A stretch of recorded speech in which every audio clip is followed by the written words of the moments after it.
How many times must I tell you? You must never put your life on the line for me. Mother has always had a fascination for Lord Mortimer, but has never wanted to tell me why. We are doing our utmost to find your mother as quickly as possible. Without your mother, hundreds of men of the cloth would have gone to the guillotine. All I can tell you is I'm looking for my sister.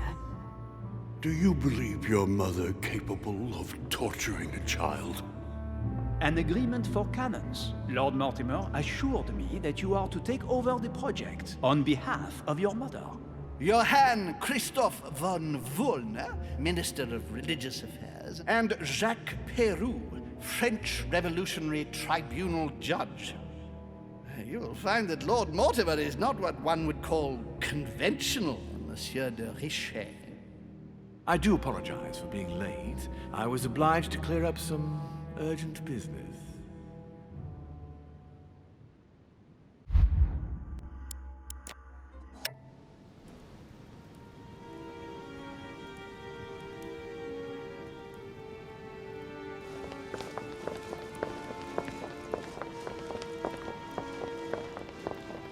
At last we meet, Monsieur de Richet.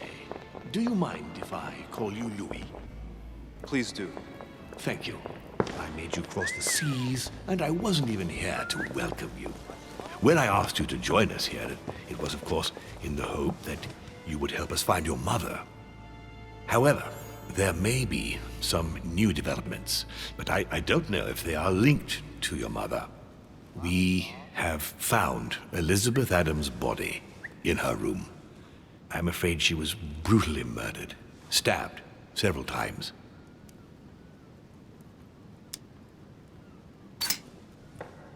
Who could have done it? That is precisely what I would like you to help us determine, Louis.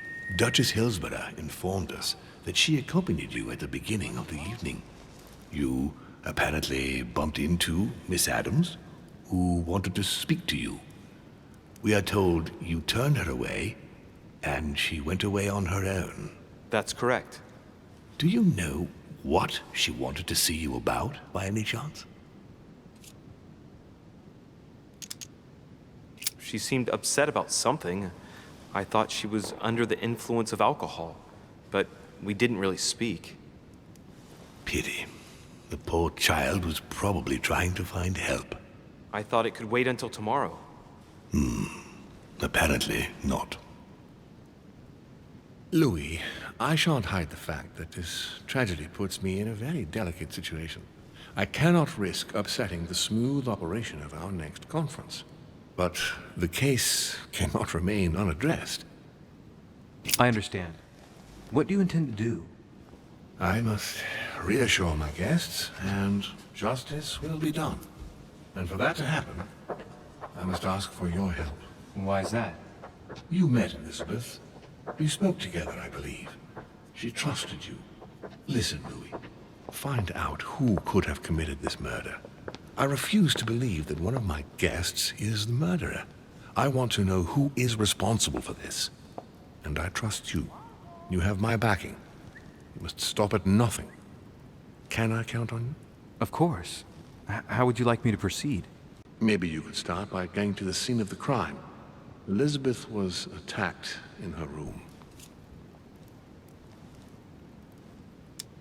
Do you have any suspects in mind, my lord? I spent most of the night talking with Sir Gregory and His Eminence Piaggi, so I think you can remove them from the list of suspects. Monsieur Bonaparte and President Washington left the party after midnight, I believe. They were tired and went up to bed. Can you tell me anything else about what happened? Now, Louis, I wouldn't want to influence you. Get over there and form your own opinion. Right. I'll get over there immediately. Thank you, Louis. Now, once you've finished, come back and let me know your findings. I'll be waiting. And Louis, you've got permission to search through the guests' rooms. They've all been notified and they agree.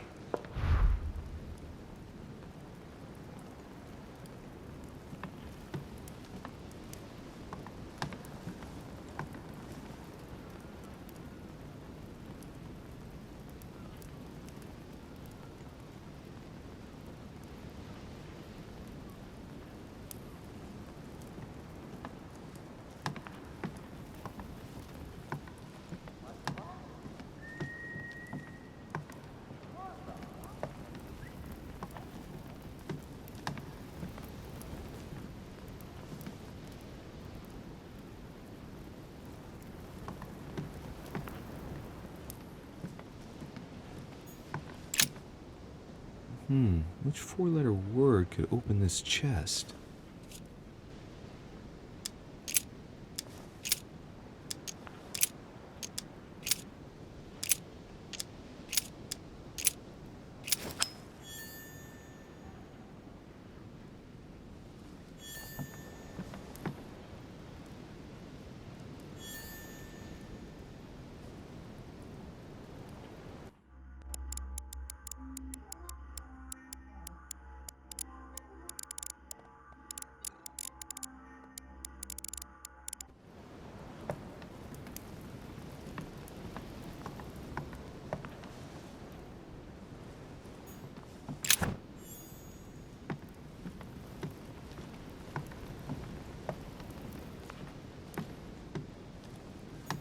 A ruble.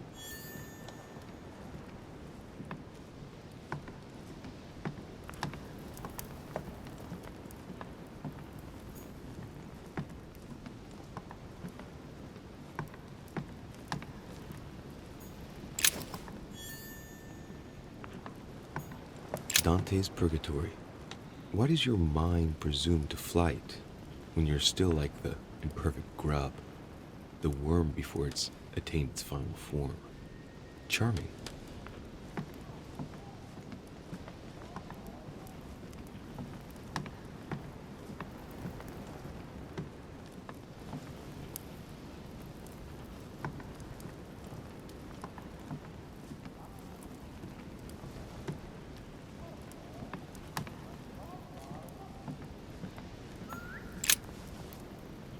Your Eminence, I imagine that you've heard the news about Miss Adams. What a tragedy, my son. How could such a thing have happened? That's exactly what I'm trying to find out. Did you notice anything out of the ordinary last night? I saw the young French soldier, Bonaparte, I believe, hanging around near Miss Adams' room. But I would not want to get an innocent man into trouble, Louis. It's probably nothing.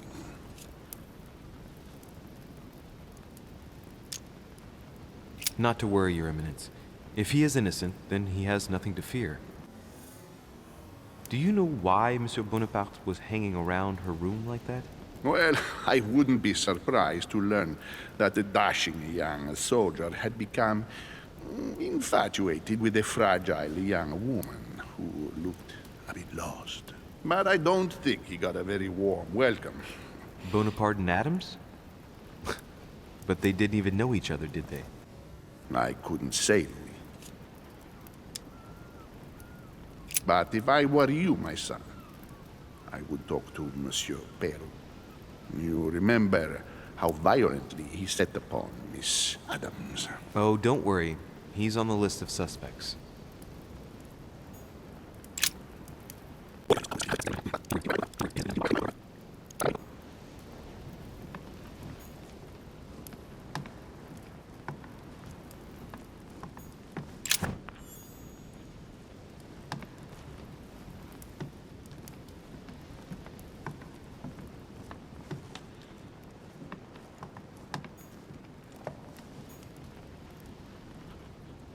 Pound.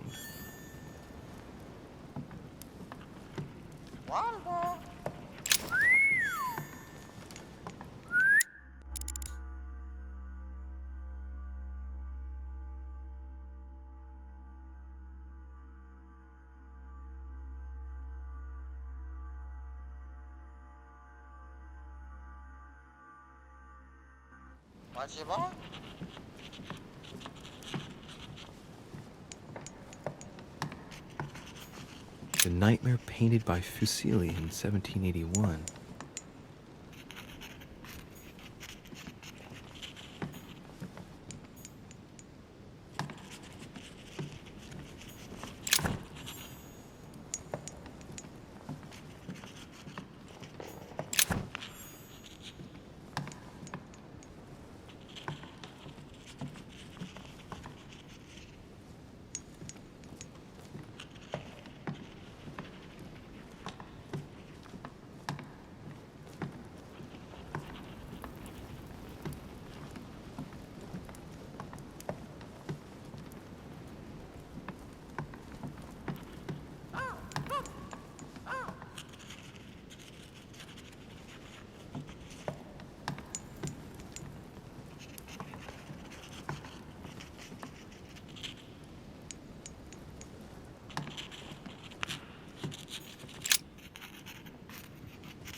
I've come to speak about the findings of the investigation, my lord. I'm listening, Louis.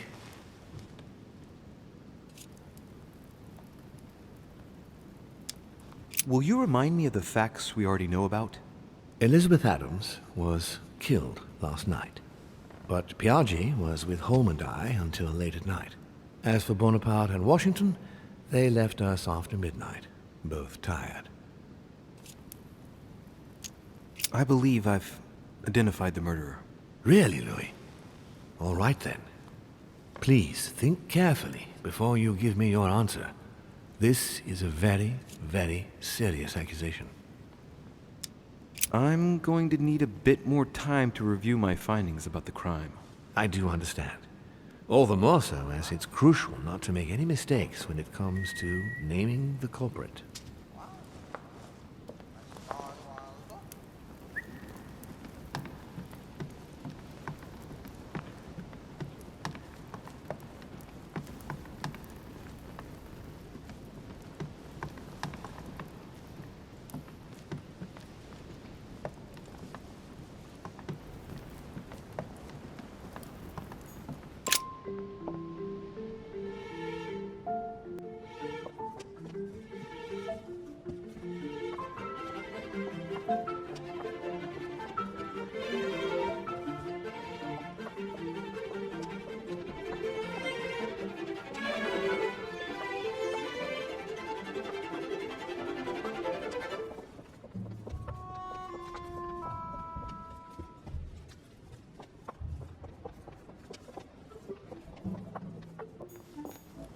Jacques Perru?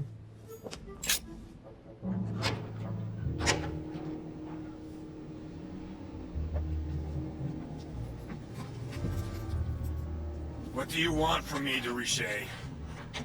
Greetings. It's fallen to me Cut the that... crap! Get to the point. We both know why you're here.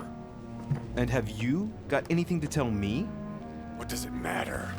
It's too late anyway. Do what you have to do and get out. It's never too late, sir. If you have something to say, now is the time. You don't understand. Everything's already written. It's over. Why is he behaving like the perfect culprit? What is it that's already written? I'm not sure I follow you. No, you don't.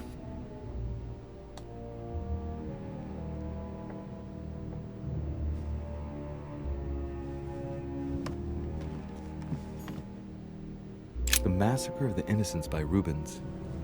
A bit gloomy. Guess my room is not that bad.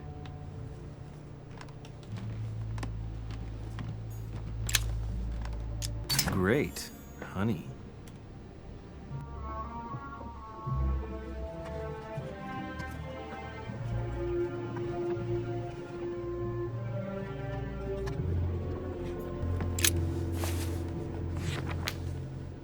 Records of the police.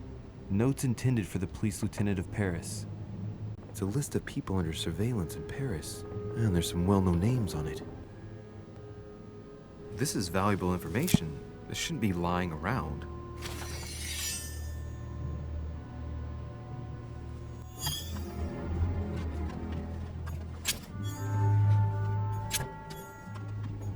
Dear friend, please come and join us. We must meet about the ongoing operations in Paris. A boat will be waiting for you in Calais and will take you to Dover in England. From there, a carriage will take you to the port of Tintagel, where a frigate will be waiting for you and other guests, so you can meet up with me on my island as quickly as possible. I await your arrival. Lord William Mortimer.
Massacre of the Innocents, but by Van Harlem. I think that Mortimer likes to play mind games with his guests.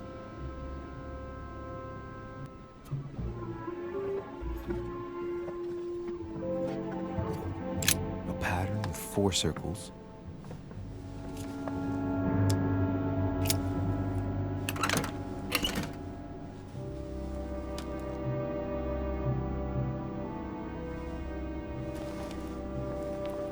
Dear Monsieur Peru, I'm writing to thank you for the funds you sent.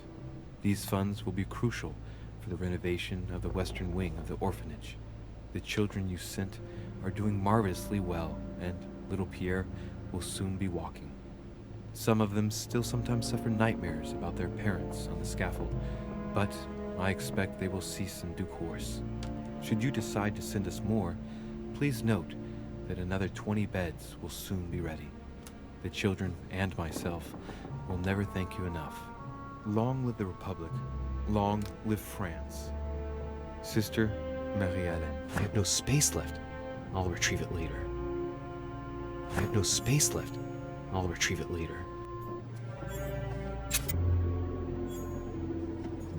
Nice decor for a revolutionary tribunal judge's room.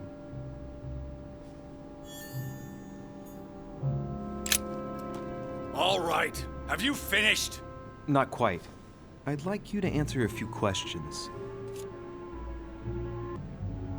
I'd like to talk about the letter you're writing. What woman is it addressed to? Who says it's a woman? I'm not saying any more. There's no point you insisting. All right. Have you finished? Not quite. I'd like... Let's get right to it. Are you Elizabeth Adams' murderer? That is for you to prove. 2 days ago, I surprised you having a go at Miss Adams. What happened? Did you want to give her another beating?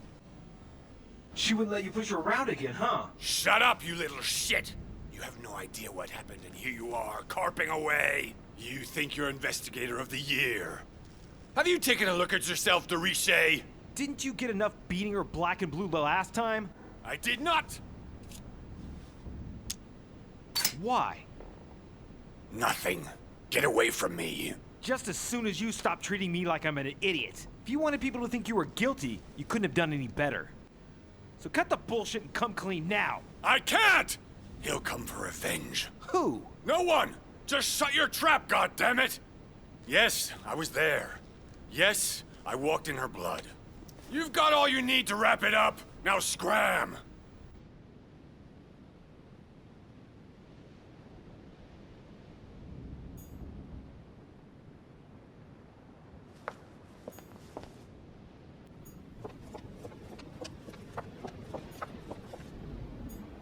Monsieur Napoleon Bonaparte.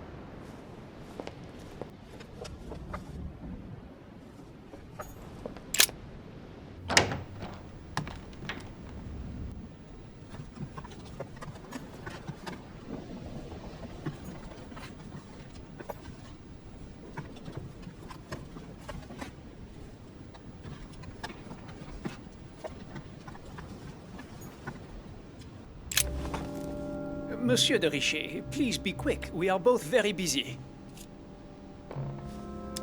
Did you hear about young Elizabeth? Indeed, it is deeply regrettable. Lord Mortimer asked me to... I know. You no doubt want to know my alibi. I spent the night downstairs playing cards. Can you tell me who was present at the game, please? Well, there were Lord Mortimer, President Washington, and Sir Gregory. Thank you. Ah, and His Eminence Piaget as well. Excuse me, I nearly forgot him. Poor soul. Did any of you leave during the game? Not that I know of, monsieur. I didn't exactly spend my time noting the other guests' comings and goings, but I don't think so. Thank you. Did you notice anything unusual during the evening? Nothing at all, except the luck of the devil of Lord Mortimer and Sir Gregory at cards. Did they win much? Oh la la, monsieur, they cleaned us out more like. But I plan on getting it all back before we leave. What time did the game end? I can't say exactly. As for me, I must have stayed until midnight. I was exhausted, couldn't think straight. So I preferred to go up to bed. On your way up to bed, did you notice anything out of the ordinary? No, not in the least. The whole manor was sound asleep. Not really. No. Someone saw you not far from the victim's room. Can you tell me what you were doing exactly, please? I can tell you that someone is an idiot. I wanted to warn her to be careful. You see, on the night of my arrival, I saw someone leaving her room in haste, and I wanted to speak to her, to warn her. Unfortunately, the young lady slipped through my fingers each time. Now I know why. She had every reason to be worried. What an idiot I was not to insist. I could have helped her. I've been studying him for a while now, and I don't think he was lying. Yet, I'm surprised how easy it was for me to read him. It must surely be his military side. I wish they all could be like that. My investigation would be finished already. Were you able to recognize the Prowler? Unfortunately not, no. It was dark, and Lord Mortimer was waiting for me. I was not really paying attention anyway. But if I remember rightly, the night of her arrival was also the night of my arrival. So the person he saw leaving Elizabeth's room was Washington. Excuse me for insisting, but if you saw him or her, I'm sure you would have more information than that. It's just that you don't think it can be of help to me. What do you mean? I don't know. Was it a woman, for instance? Bearing in mind that all the women here wear whalebone dresses, which is rather noticeable. A man, I should say. I don't recall seeing the silhouette of a dress. You see, you saw many things, in fact. Hang on. Laissez-moi réfléchir. Let me think a minute. A wig? His height? The sound of his footsteps, maybe. Ah, his height. Oui, somewhat imposing. A tall man, and straight. As for the rest, I don't know, Monsieur de Richet. Not to worry. That's already quite a lot. Thank you for everything. Well, have we finished, monsieur? Exactly. Thanks again for all your answers. Good day.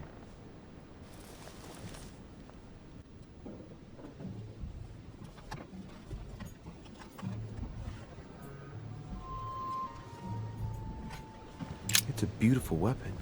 Lovely damask blade. It's marked with the initials of the manufacturer in Versailles.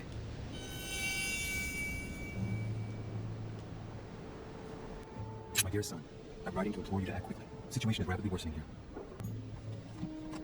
Why corn decorated with a cockade? It must belong to a French soldier.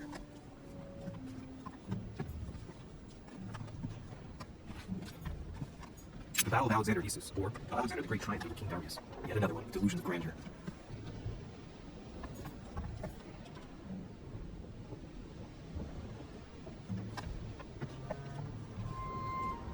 French actor Talma is Nero and Britannicus, the last emperor of the Caesar dynasty.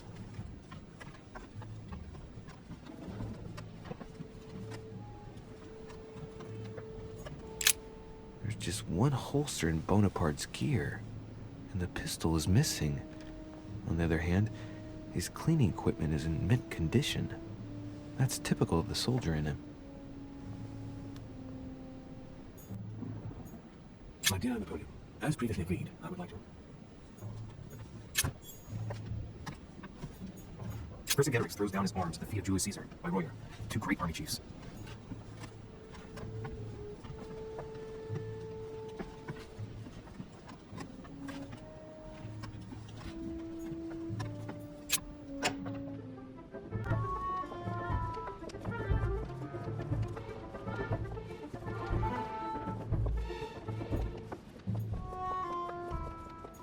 Duchess Emily Hillsborough.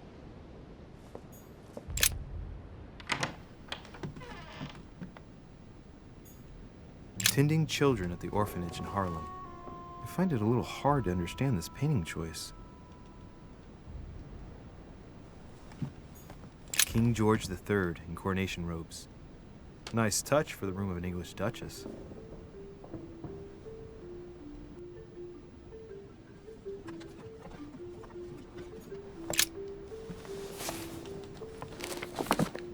Grammar of Port-Royal. Ah, the artistry of the French language in all its splendor. Whoever masters French commands the world. At least une partie of it. Dear E, I received your last letter. Unfortunately, the Crown informed the Golden Order that our mission should under no circumstances hamper Sir Gregory's plans.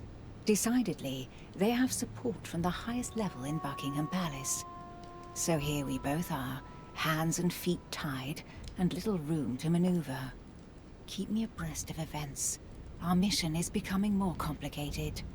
Yours, E. T.S. The French chapter of the Order doesn't appear to know anything about the arrival of our friend Sarah. I therefore cannot comment on it. However, my guess is that she has come here for personal reasons.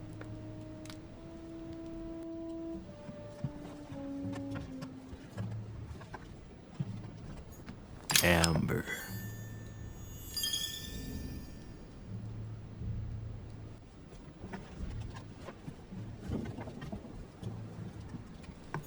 The Lady's Waldegrave by Reynolds, painted upon the request of the Waldegrave family, in an effort to find them a husband.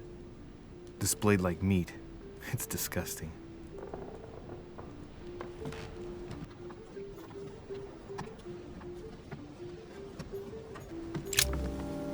What can I do for you, Louis? I've come to see you about last night's tragedy. Did you hear anything about what happened to Elizabeth? Yes, we all did. Rumors spread quickly, you know. How awful. I didn't know her well, but I hope at least the poor thing didn't suffer too much. Death came quickly. You can be assured of that. If such a senseless act can happen here, then none of us is truly safe anywhere. Lord Mortimer must be mortified that one of his guests could have committed such an act, don't you think? He is indeed very upset about it. It's only natural after such a violent murder. Violent? What do you mean? Elizabeth was stabbed 9 times. Oh my God, Louis. How awful. The murderer must have had a serious grudge against her to set upon her like that. It must have been a crime of passion. Do you know what happened exactly? In fact, Lord Mortimer has asked me to look into this case, Emily. Really? Are you Lord Mortimer's snoop now? I'm doing it for Elizabeth, not to please Mortimer. Good for you. Quite right, too. Have you found out anything? Since your arrival, did you notice anything strange about Elizabeth? Everything that happened around that poor child was strange. You saw that for yourself. I know. You're right. I'm looking for leads to try to reduce the number of suspects. Well, I would say that in addition to ourselves, you could also cross off President Washington. I went to see him during the night. I had some business with him, and I can confirm that he didn't leave his room all night. That gives Washington an alibi. Did you and Elizabeth get to know each other?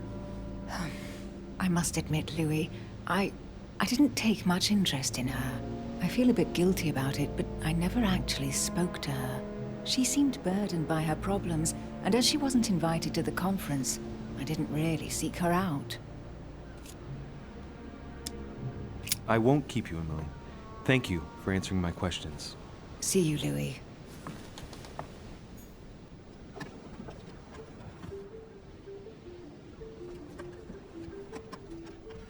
A letter from William Pitt the Younger, addressed to Emily. He's the present Prime Minister of the United Kingdom. Emily has indeed some powerful backers. Madam, thank you for consoling the Queen. The King's situation is worsening, but I wager he'll recover from this present fit. Next time you speak with Her Majesty the Queen, would you please be so kind as to ask her to look into my petition to raise taxes with the King? I will personally see to it that our nation will recover from this impasse. But King George's mental situation is slowing down our decision-taking. Thank you in advance for all your help. William Pitt, Prime Minister of the United Kingdom of Great Britain.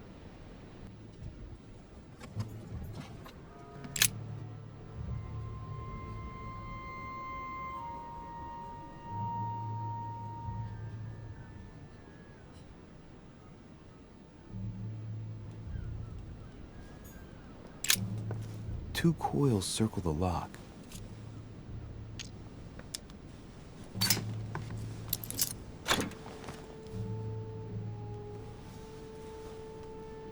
Dear Gregory, thank you for the information. I've managed to find out about the names you gave me. George Washington is a man you can trust. In spite of his obvious talent for politics, he has remained upright and honest. On the other hand, as you may well know, he is already doing business with Lord Mortimer. It will be more difficult to approach him. Napoleon Bonaparte was unknown to me until today. He's a passionate young French soldier for whom Mortimer predicts a promising future. Take heed. He is a man of conviction, which to my mind makes him potentially dangerous.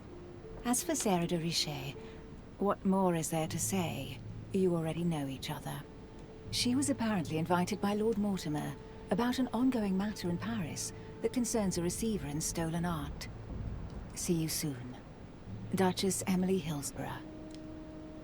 I have no space left. I'll retrieve it later. Queen Charlotte. All the royal family of England is there from what I can tell. A letter from William Pitt the Elder, addressed to Emily. He was the English Prime Minister. This letter dates from 15 years ago now. Madam, I shall never thank you enough for all your care and attention. I shall be indebted to you until my last breath. If you have any request of me, you only need ask. With regards to my son William, I shall never thank you enough for looking after him. You know the latter's preferences, and you will understand he needs you desperately. For that, and as agreed with Queen Charlotte, our friend Duke Hillsborough will carry out his task and meet with you within 6 months. From then on, you'll be free from want. Yours sincerely, William Pitt, Count of Chatham.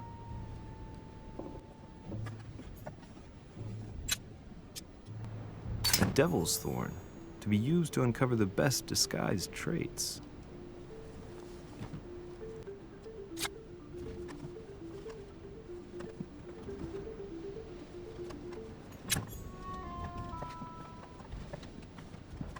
Dear E, I received your last letter.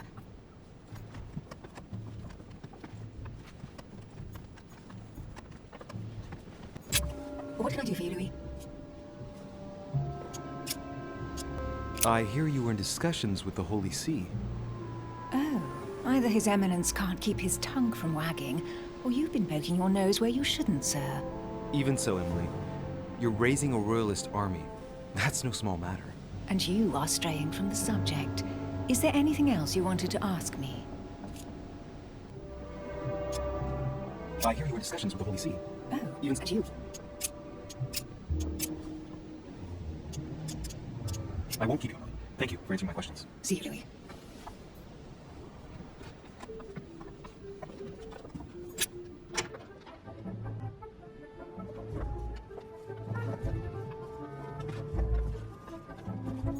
Duke Manuel Godoy.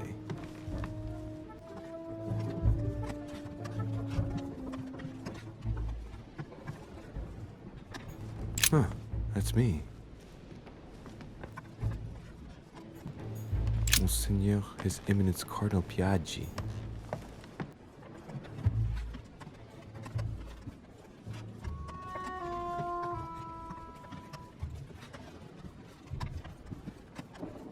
President George Washington.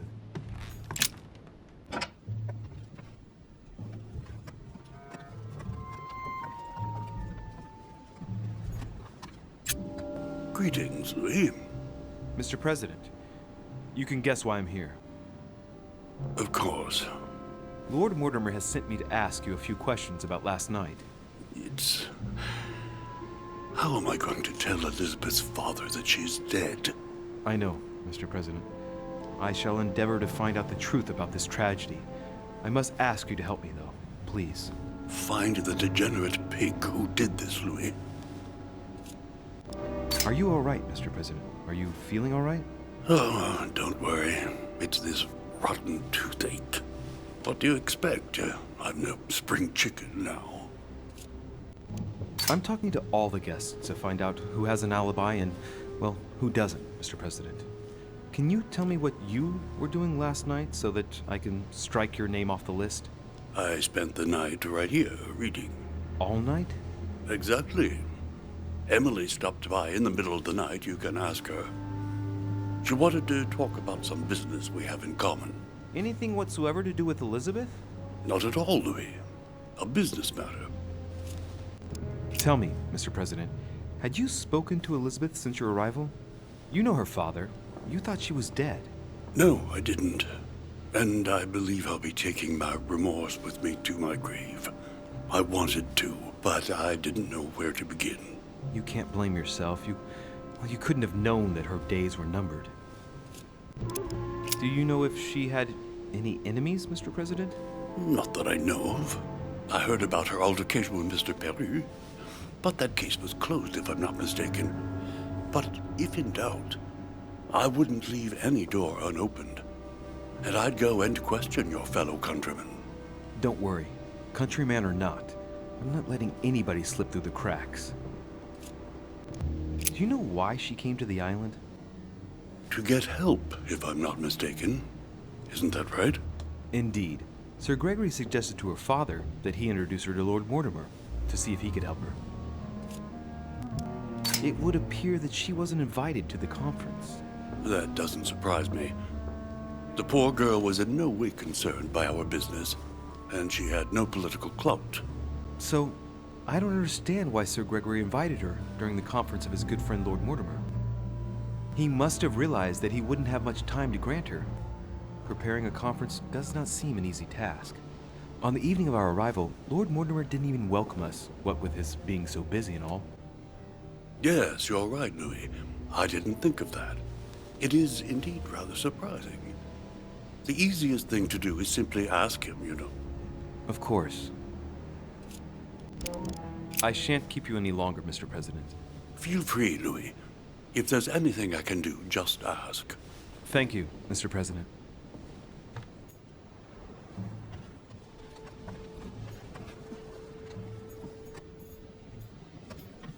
It looks like a note between Emily and Washington about trade deals.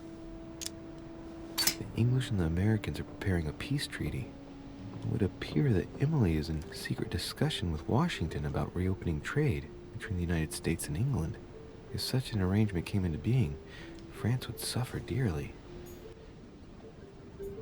My dear George, I'd like to invite you to join me as planned at my place. I have a project to show you. It is time that the United States played a more important role on the world stage. I understand your reluctance of playing with fire. I know your new country is very young, but rest assured that I would do nothing to jeopardize what we have built together. I look forward to seeing you soon. Your friend, William.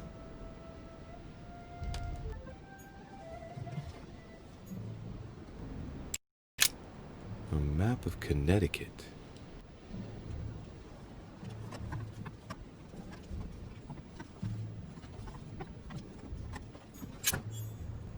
A map of Vermont.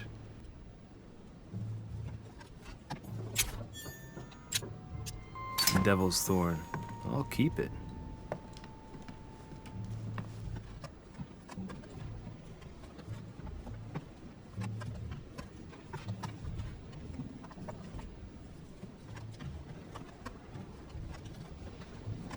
Honey, the remedy of the gods.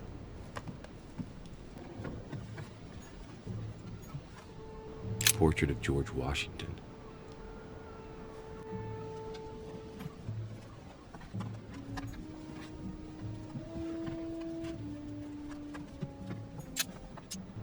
Carmelite water. They say that if you drink this, it gives you a real boost.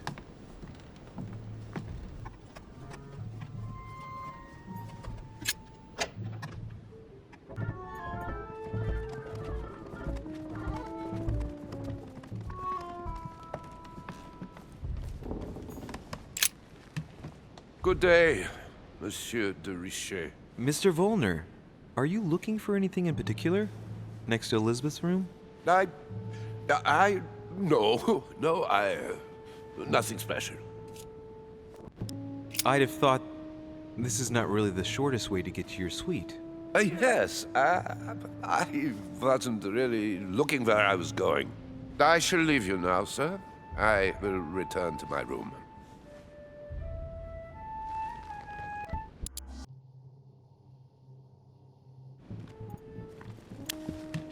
Good day. Mr. Has anyone told you that Elizabeth was killed last night? Yes. Rumors spread quickly. Huh. He looks very put out. It's horrible. How did it happen? I can say nothing to you, sir. You'd better follow your host's instructions and stay in your quarters. I shall leave you now, sir. I will return to my room.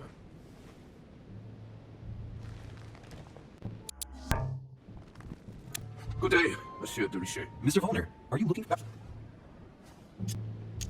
You ought to go back to your room, as Lord Mortimer asked you to. And may I know why you yourself are not in your quarters? For very sad reasons, sir, which only concern Lord Mortimer, the only person I'm accountable to. Oh, well, look at you.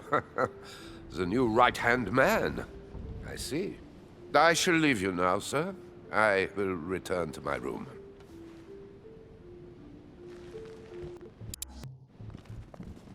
Hey, Monsieur... Mr. Volner, Lord Mortimer must have informed you of the necessity for everyone to remain in their rooms until further notice. Certainly, but I'm a guest, not a prisoner.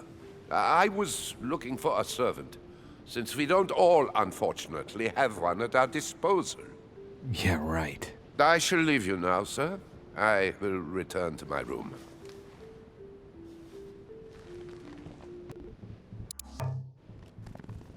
Good day, Monsieur... Mr. I'd have thought...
There are numerous marks on the body.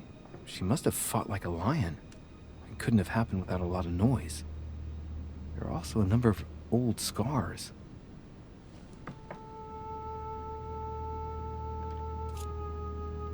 The scars are superficial and were made several years ago. She wasn't trying to take her own life. People who scar themselves in this way generally do so to relieve some kind of psychological suffering.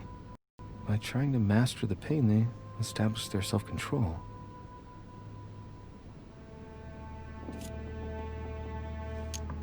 Scarring, ugh. Scarring isn't very regular, but they're mostly from old cuts.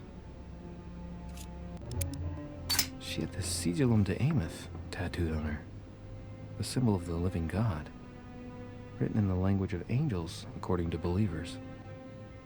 It is rare for someone to know about symbols like this at her age, unless her mother was a tutor.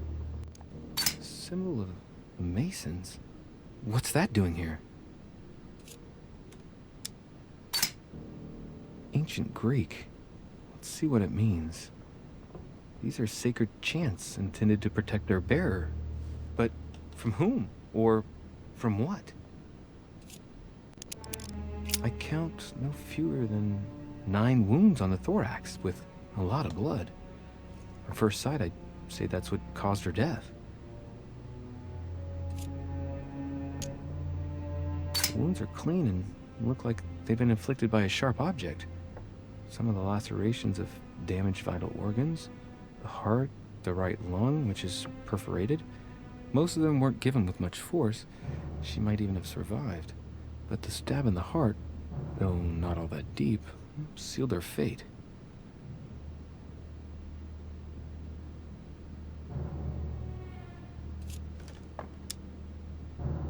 It looks as though the wounds were inflicted from a precise angle, as if the murderer was standing behind Elizabeth. Some of these tattoos are veritable works of... What's that? The skin between her breasts is different. Bloody hell! This tattoo was drawn on a page of leather and stitched onto her skin. Probably during childhood. If the scars are anything to go by. It's the same kind of tattoo as on the rest of her body.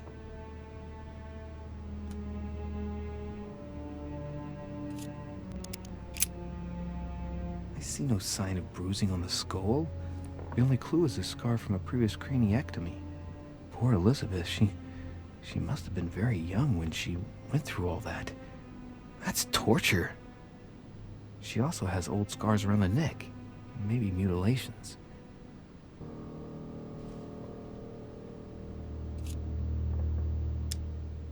She bled from the nose. There are signs of bleeding, but I don't see any traces of bruising.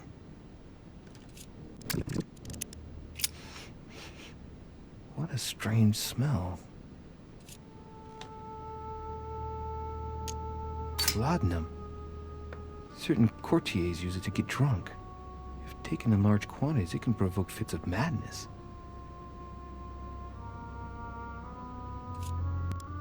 Her breath smells of alcohol and of laudanum. People use it to relieve pain. No wounds, but blood on the right hand. Nothing on the left except that tattooed symbol. This pinnacle's a trap. The wearers of the pinnacle thought that they were protected from evil by surrounding it inside the different circles of the pinnacle. No marks or bruising around the wrists. It doesn't look like she was tied up or held by force.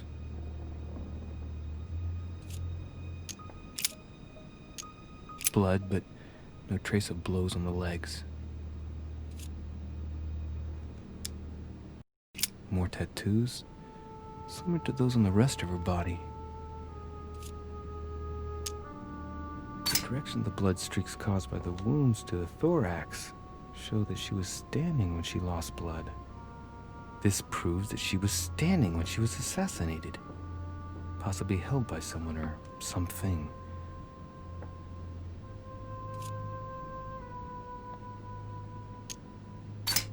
Let's see. No trace of sexual assault or rape.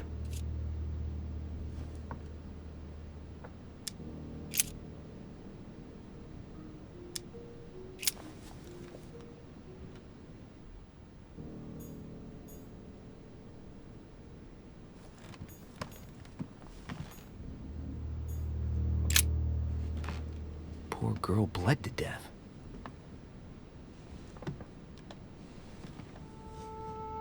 Whoever left that footprint has boats for feet. That's at least a size 15. Where's a size like that here? Peru? Washington, maybe.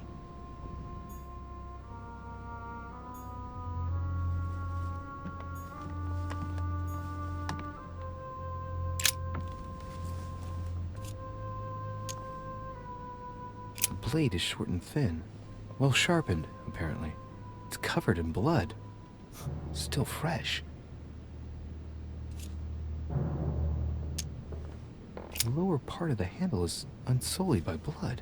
The murderer gripped the weapon so tight that there's no blood where he held it. The handprint indicates a small and slender hand. The handprint on the handle is really small. I can't imagine a man with a hand that size. It must be from a woman's hand.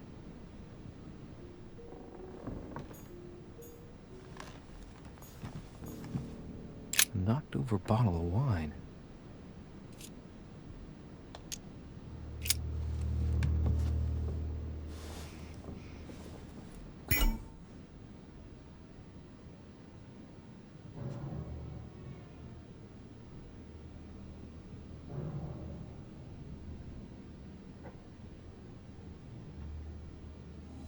What plonk is that? Hey, it's a Bordeaux. That's a Chateau de Briand. It's a great wine. I know that smell. It's laudanum. It must have been mixed with the wine directly in the bottle.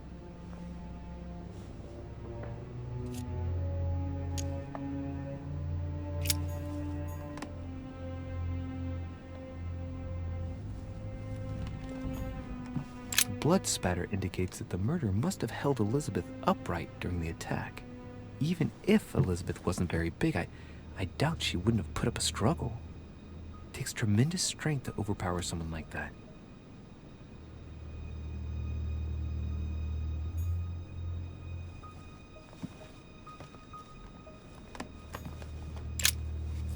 Vials of laudanum.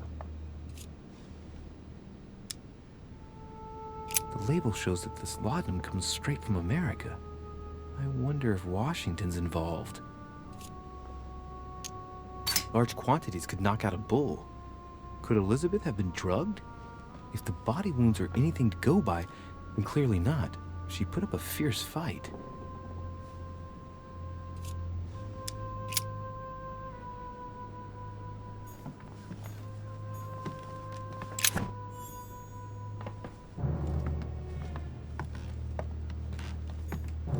Pentagram. What the hell's been going on here? Contrary to what most people believe, a pentagram's not there to conjure up, I don't know what evil or demonic creature. With the point toward the top, the pentagram is an ancient symbol of protection against evil.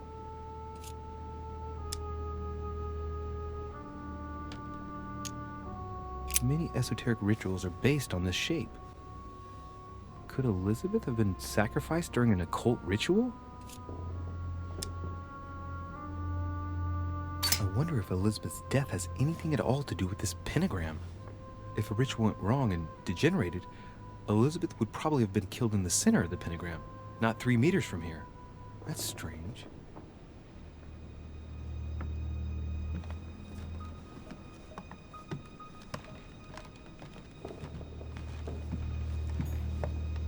Piece of fabric, high quality at that. I'd say it's silk. Going by the texture and the gray hue, it must come from a dress, that kind that women of quality wear.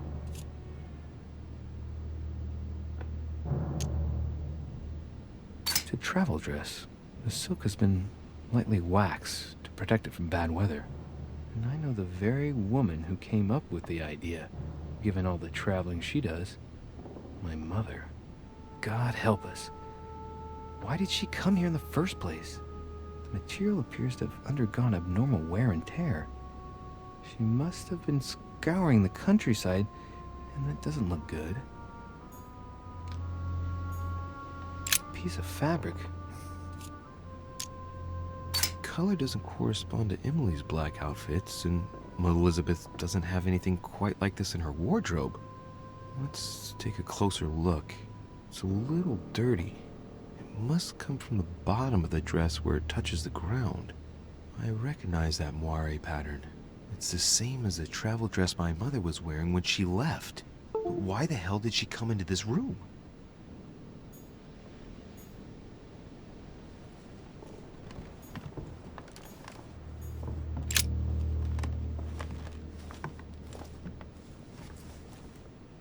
A pistol?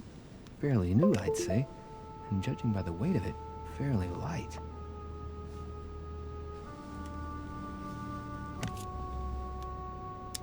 A tribute engraved on the barrel. To the liberators of France. There's a few dried traces of blood on the grip. Difficult to know for sure how they got there. It's extremely well maintained. The barrel is perfectly clean. It isn't loaded, and well, there's no traces of gunshot residue. I'd conclude that it hasn't been used recently. Right. I shall have to find its owner. 3rd of November, 7. June 11th, 1791. My dear.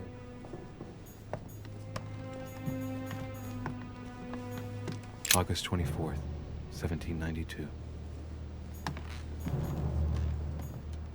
A notebook, written in Elizabeth's handwriting. It is written in a mix of several languages. Not too easy to work out. It looks like a mixture of medieval Latin and Anglo-Norman. It is difficult to make sense of this jerky writing. I can make out some passages, though. He's coming. The demon is upon me. He's coming back to kill me. There she is. Death has come to finish me off. I've just run into her son. That was her last entry. What tortured writing.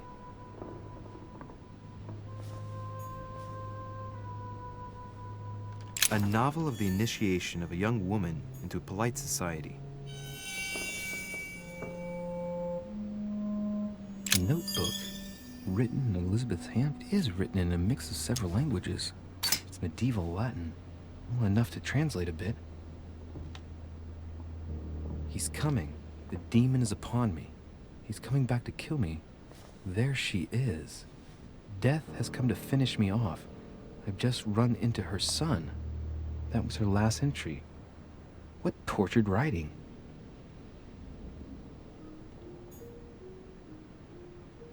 A notebook. It is written in a mix of several languages. Not too easy to work out. Huh. The talisman that I gave back to Elizabeth. I can't exactly say it brought her good luck.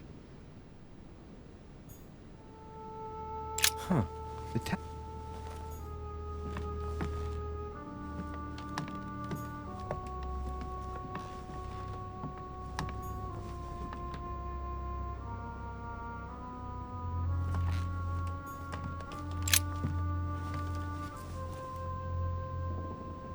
clock stopped at 3:54. If it was smashed during the murder, then I've just established the time of the crime. That would clear Emily de facto because she was still with me at the time.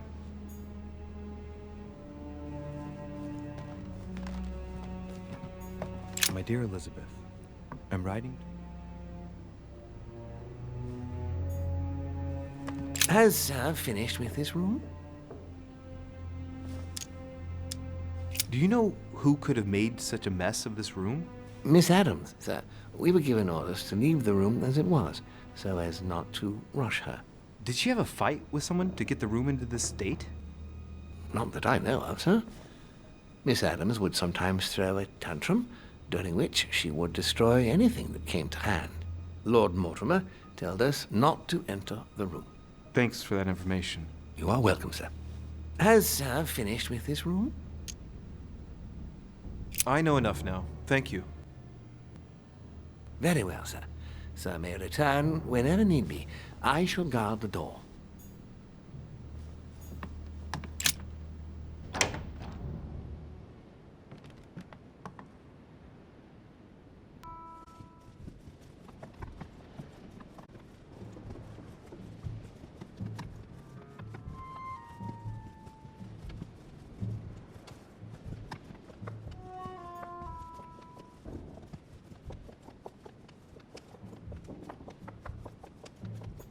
Monsieur Johann van Volner.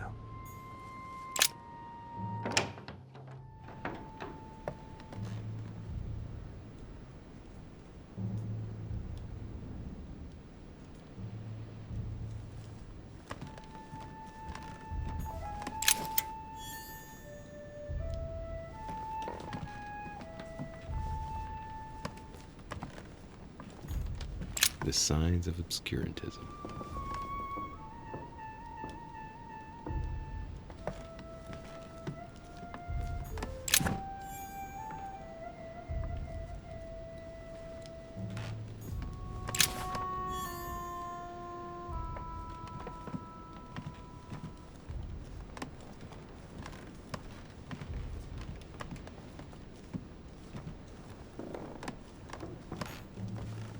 The alchemist as a young man.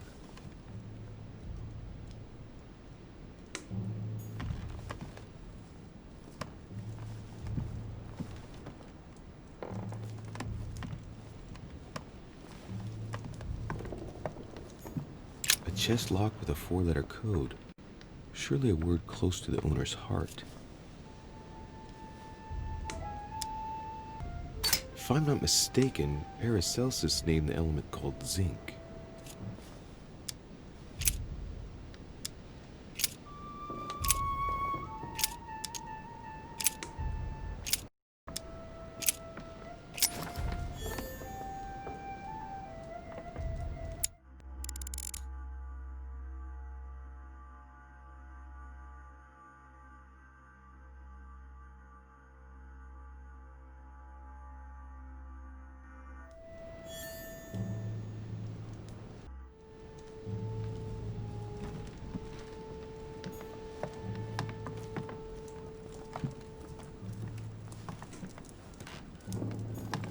Hey, a Russian ruble.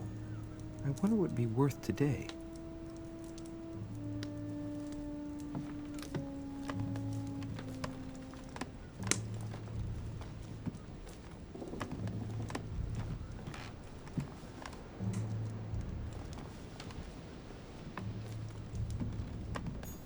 Amber. The alchemist is an old man.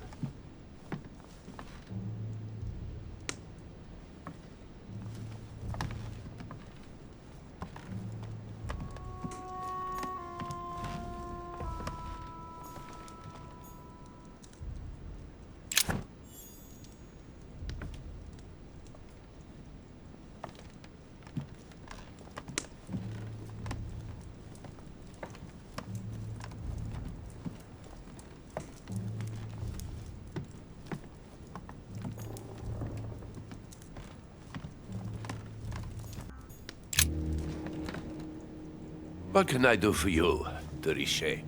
Monsieur, Lord Mortimer has appointed me to investigate the tragedy that befell us last night. Oh, yes. It's horrible. Yes. How can I help, monsieur? Did you see how many tattoos Miss Adams had on her? Of course. Who wouldn't have noticed? Yes, but I'm sure that an expert like yourself must have an opinion on the subject. I do. She was seeking to imprison something inside her. Her own body had become a sort of prison. She wanted to protect herself. Is that what you're saying? Elizabeth was a flame, a candle in the night. And like all candles in the night, she was surrounded by darkness, by her demons, call it what you will. One thing is for sure. She struggled against hell and high water not to let her flame go out. Where were you last night? In my room. I read a few ancient manuscripts before going to bed, but I didn't stay up long. I was tired. Thank you kindly. We finished. I'll have a look around and then take my leave. Do whatever you have to do.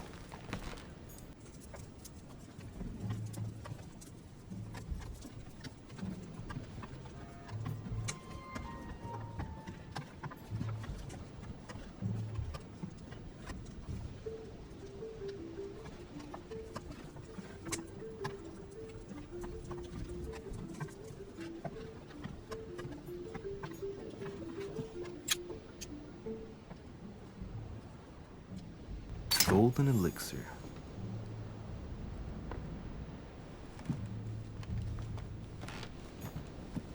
The Sorrows of Young Werther. There's a handwritten text signed by von Werner on this first page. Dear Elizabeth, I know that this book is but a small token compared to the delightful moments you gave me, but I hope that this will nonetheless keep the memory alive. Your ever-obedient servant. So, Volner had a relationship with Elizabeth, but that's hardly surprising given his fondness for the occult.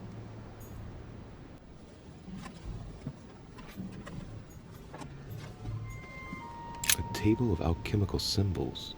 Someone circled the zinc symbol.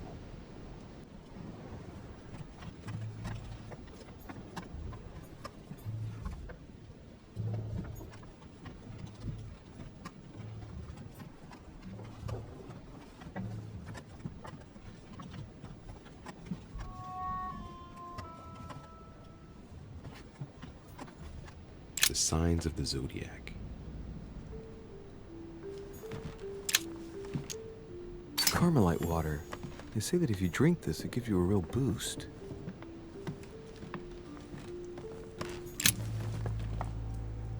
How can I help, monsieur?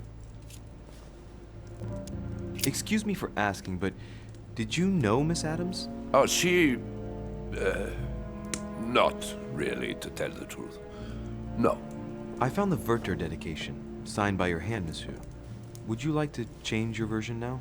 Be careful, de Richet. Don't push your luck. My relationship with Miss Adams was pure, and has nothing to do with you. Well, continue playing the detective as you see fit. But if I find the bastard who did that to Elizabeth, I will... Yes! I would have preferred a simple response, but I see I have my answer now. Exactly how long had you been seeing her? I have no reason to answer you. I see. Is that what you want me to tell Lord Mortimer when he asks what I found out? It's only been a few weeks. I get the impression that your romance was over. Am I right? So? What does it matter to you? I would never have attacked her, if that's what you're insinuating. Who put an end to the relationship? You or her? It was her. It was her. But what does that matter? We both agreed. Please, tell me a little more about the nature of your relationship. That is a personal matter, monsieur. Yes, that is true. So, tell me. All right. It was passion. That's why we couldn't stay together. It scared her. You loved her, didn't you? That is none of your damn business. Your feelings betray you, sir. So what? Yes. I loved her, like a moth loves the flame of a candle. That's why we could never be together. We finished. I'll have a look around and then take my leave. Do whatever you have to do.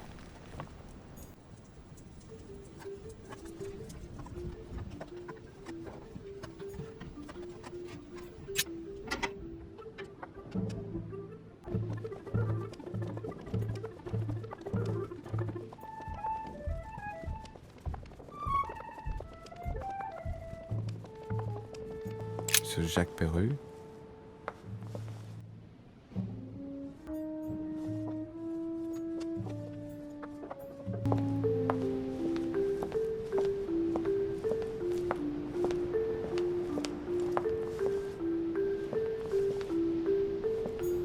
Monsieur Napoleon Bonaparte.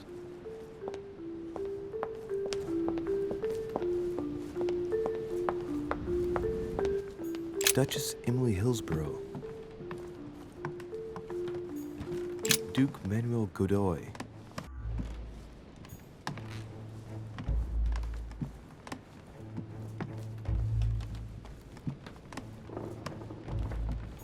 Huh, that's me.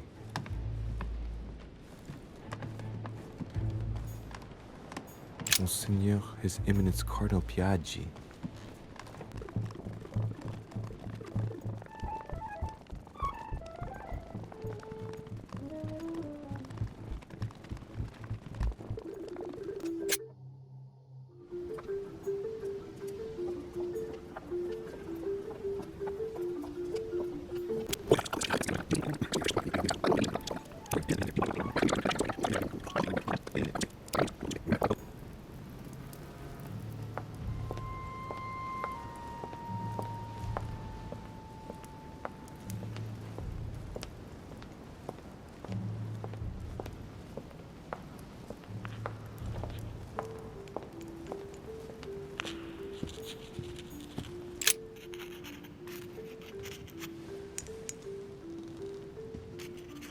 I've come to speak about the findings of the investigation, my lord. I'm listening, Louis. I believe I've identified the murderer. Really, Louis? All right then. Please think carefully before you give me your answer. This is a very, very serious accusation.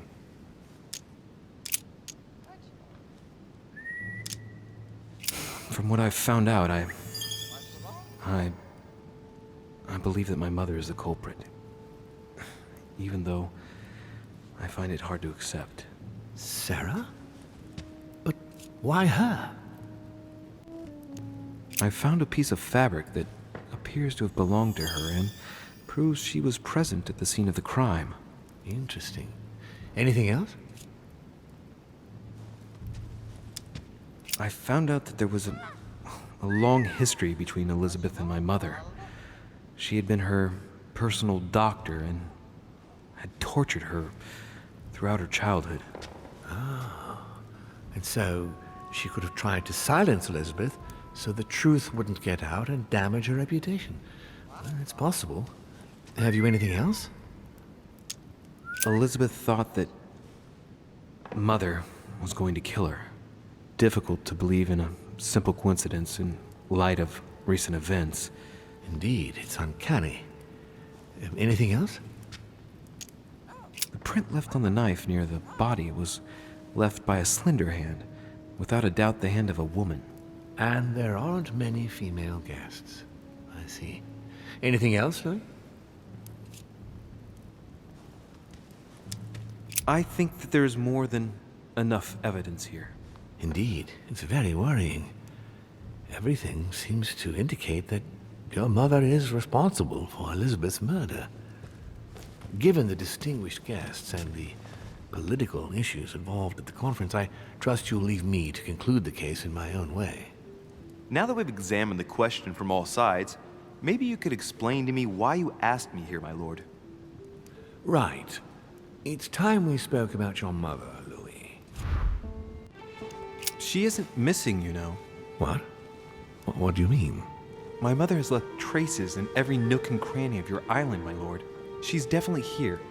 Now, what worries me most is why she doesn't show herself.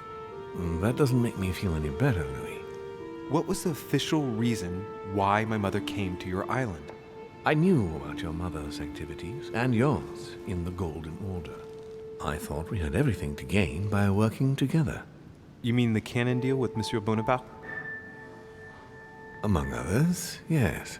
How did you hear about that? Monsieur Bonaparte came to speak to me about it yesterday, during lunch. I see. So impetuous. He was supposed to let me speak to you about it first. Our friend Napoleon desperately needed financial backing to properly equip his army. I took it upon myself to back him because I have a firm conviction that he can go far. We shall see. However, there's one thing that surprises me. Did my mother intend to finance a war? I'm not sure that I follow. No, your mother's aim was not so much to partake in a war, but rather to make Monsieur Bonaparte accountable. France is in turmoil, and having the support of a military man can often come in handy, Louis. You'll see. Once this deal was closed, I had big plans for Sarah. Such as what? You see, I've invited several influential figures on my island to present them with a project at the conference. It will be presented later today. I thought that the Golden Order had a role to play, and I still think so. I was hoping Sarah would be able to join us. I see. Indeed, if by chance your mother decided not to return to us before the conference, would you do me the great honor of attending? If only to follow the deliberations while waiting for her to duly take her seat. Why not? We shall see. Thank you so much. In this way, you'll be able to keep your mother informed of what is said. There's something else I'd like to briefly go over. Earlier, you asked me the official reason for your mother's presence here. Is there an off-the-record reason why your mother came here? If only my mother had trusted me, but she remained very mysterious. I'd have been delighted to answer your question. Is this usual for her? As head of the Order, secrets are her bread and butter, as you can imagine. That said, it's the first time she hasn't let me in on the reason for her trip. And it intrigues me, to tell you the truth. Well, I'm sure that Sarah will explain everything once she reappears. There's something I still don't get. In your opinion, why would your mother remain in hiding over several weeks? Maybe she found something out. What do you mean? My mother has a gift for investigating. If she had picked up a lead, nothing would have stopped her. The only thing I can tell you is that Sarah had indeed changed. At the beginning of her stay here, we enjoyed spending time together, solving the world's problems. You seem to know my mother very well, my lord. What did you talk about together? Oh, as soon as we had a little free time, we liked to share points of view about practically any subject. We would find ourselves embarked on interminable discussions that could go from Monsieur Blanchard's flight in a hot air balloon to the Treaty of Jassy, or the adoption of the metric system in France last year, or even Mr. Eli Whitney's invention in the United States. The armistice between the Russians and the Turks. Russia's come out of it having officially won Crimea, which gives it direct access to the Black Sea. And, at the same time, the Mediterranean Sea. I'm worried about the decisions Tsarina Catherine might decide to take. She's a woman who managed to get rid of her husband to accede to the upper reaches of power. Gaining access to the Mediterranean Sea remains her main objective. When she still had that dear Potemkin as her lover, I could always find out about her intentions, but those days are over. You're speaking of Grigory Alexandrovich Potemkin? The very man. The little devil behind the mother of all Russians.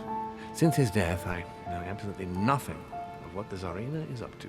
Oh, really? Ah, yes. I didn't mean to shock you. Please forgive me. Let's just say that, in my position, it is often advantageous to know about the habits and customs of world leaders. I'm surprised she didn't get you started on the Crusades. It was her favorite subject. Are you joking? Sarah and I spent entire days together reliving them. It so happens that the Crusades are also my subject of predilection, especially the third. My ancestor distinguished himself brilliantly during the siege of Saint-Jean d'Acre. Mother lulled my childhood with tales of the Crusades.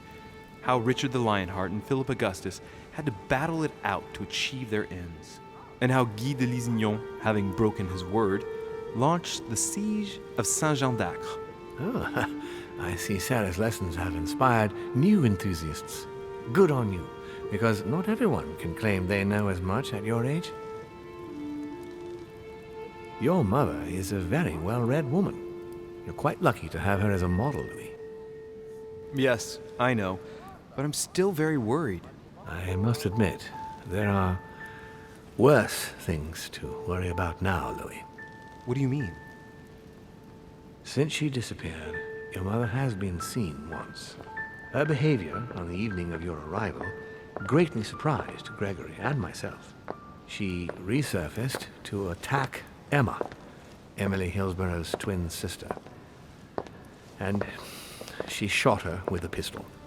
Then, before Gregory could intervene, she ran off and disappeared again. I beg your pardon? Hang on. That means my vision on the wharf, it was actually happening inside the manor. Mother shot Emily's sister? The very person she came looking for? Why would she do that? Excuse me, but between that and the childhood of Lady Adams, it's all a bit much for me to cope with. I need to piece it all together again to see things more clearly. You said that you spent a lot of time talking together at the beginning. What happened for that to change? I'm afraid I haven't much to tell you. The more the days went by, the more she withdrew into herself. She never gave me an explanation. Until the day came when she purely and simply disappeared. Where did she go when she wanted to be alone? She would shut herself away in a room we use as a box room upstairs. Would you allow me to go there? Naturally, Louis, of course. I'll send you a servant to open it. Thank you. One last thing, although I don't know if there is a connection. I'm listening. A gate was forced the other night near the wharf. Nothing serious, just a few small things damaged. I see. I might be about to find a trace of her passage. Sorry, Mother, but I don't want him on my back. You'll have to take the blame for me. I can't see how Sarah could have done this, but then I can't think of any other solution either. I'll take a closer look. That's all I can tell you about the disappearance of your mother, Louis. I would like to have been more helpful. I shall stay on her trail and follow up any leads. Thank you. We will meet later on to welcome our last guest. In the meantime, I shall get someone to open the box room upstairs for you. Thank you.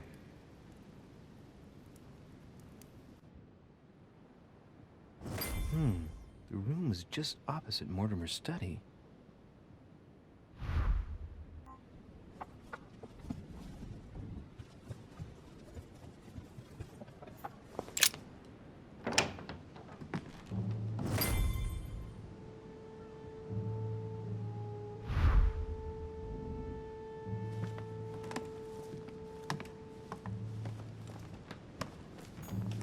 There are burnt papers in the chimney.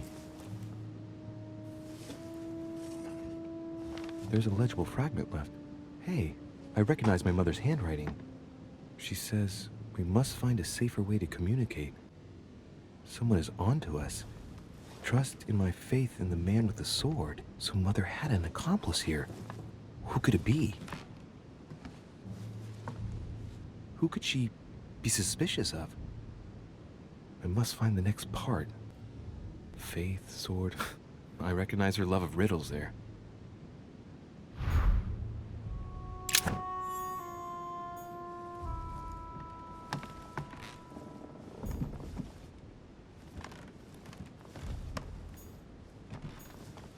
There are burnt papers in the chimney. Who am I?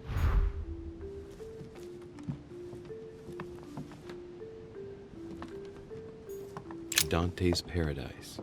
Raise your head and be reassured, for what comes up here from the mortal world must ripen in our rays.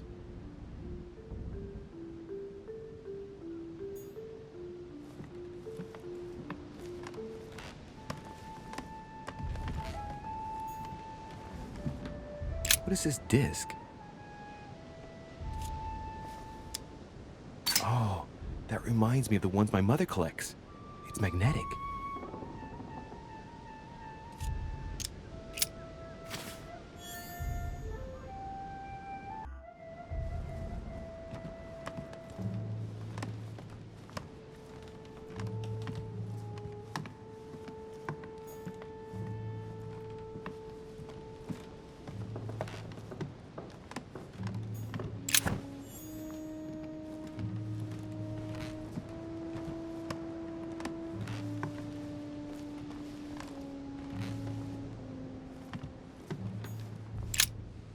St. Paul on the Road to Damascus by Caravaggio. A fierce opponent of the first Christians, St. Paul is suddenly struck by the call of Jesus Christ and converts. It's the best known conversion in Christian history, which teaches us that even enemies of Christ can be saved, and even become his greatest apostles after finding faith. From what I can recall, the account of his conversion could be found in the epistles to the Galatians, the Philippians, the Corinthians, and the Acts of the Apostles.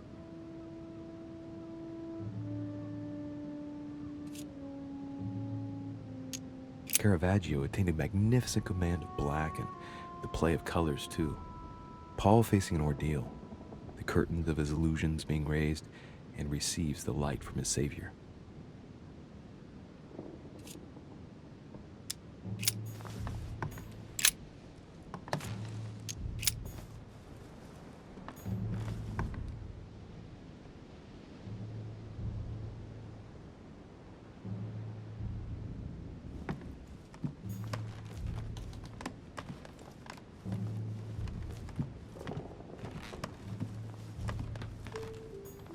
A ruble.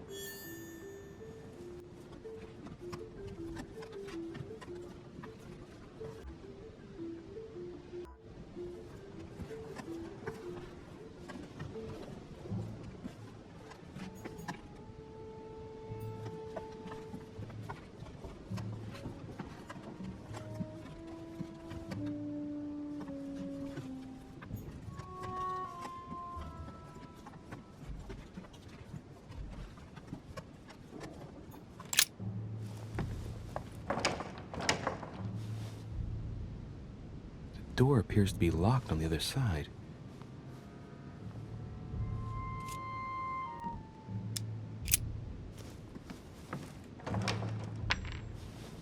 I think I heard something fall to the ground. A metallic sound, like a key falling to the floor. We'll see if it works.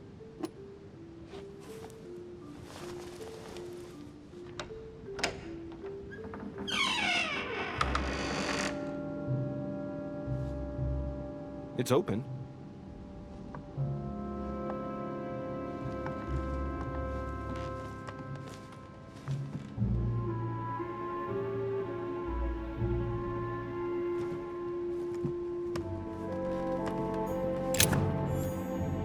St. Paul painted by Guido Reni. St. Paul is shown holding a sword. Strange. There's hardly any dust, as if the painting's been cleaned recently. There's a small inscription engraved on the frame. Let's take a closer look. This is how Paul spoke to his pilgrims from Rome. Just above that, someone's written down the figure 11 on the painting and underlined it twice. I don't know, what does that mean? So we have the figure 11 twice underlined, and a story of a group of pilgrims who it looks like Paul is speaking to. Maybe it's a code. There must be a connection. A text on Paul must be somewhere, and it must be associated with the figure 11. But what's the story with these pilgrims? I mean, a connection with the figure, maybe?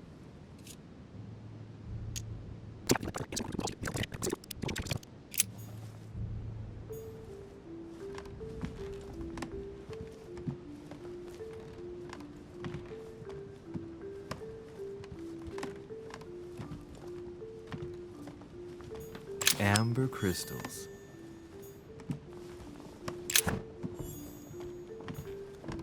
Several portraits of apostles, all signed by Guido Reni. Looks like someone touched this commode recently. There are fingerprints on the sheets and in the dust.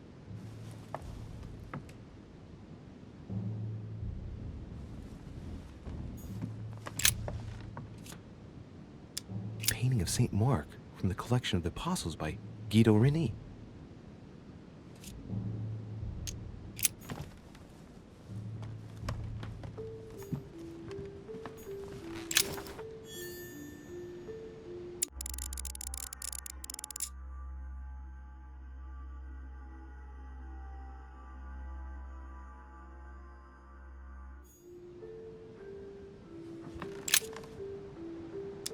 St. John, painted by Guido Reni. St. John is known as the youngest of Christ's apostles. Well, we often give credit to St. John for having written about the apocalypse in the last book of the Bible.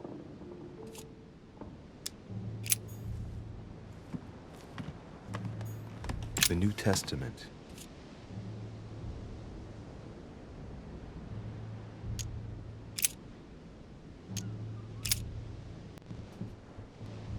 And it came to pass in those days that Jesus came from Nazareth of Galilee and was baptized by John in Jordan.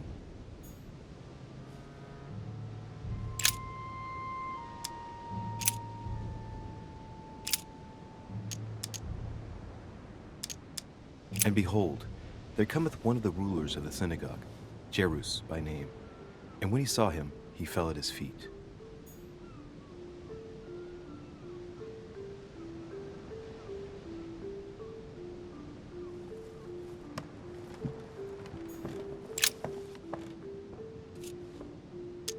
A drawing of the Apostle Matthew, painted by Guido Reni.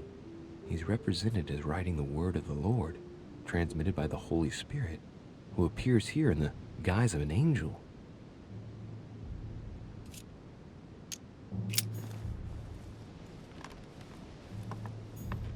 A chest with the occult symbol representing air.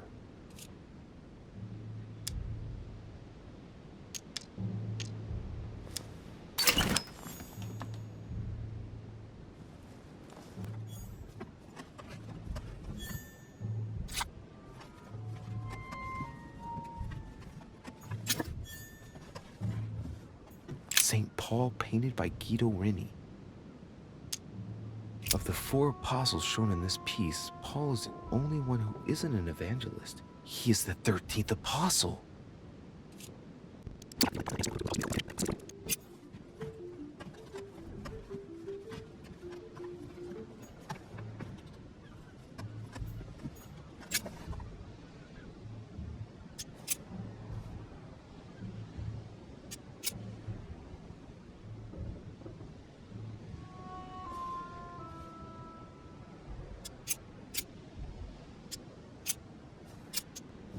For you are bought with a price. Therefore, glorify God in your body and in your spirit, which are God's.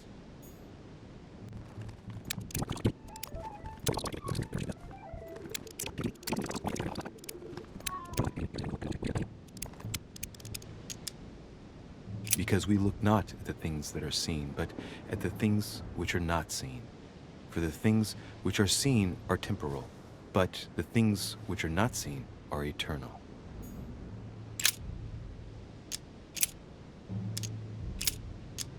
Now I pray to God that ye do no evil, not that we should appear approved, but that ye should do that which is honest, for we are as reprobates.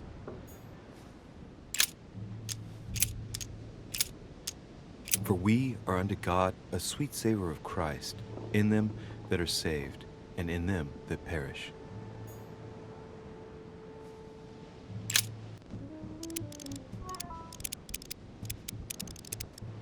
I say then, have they stumbled that they should fall?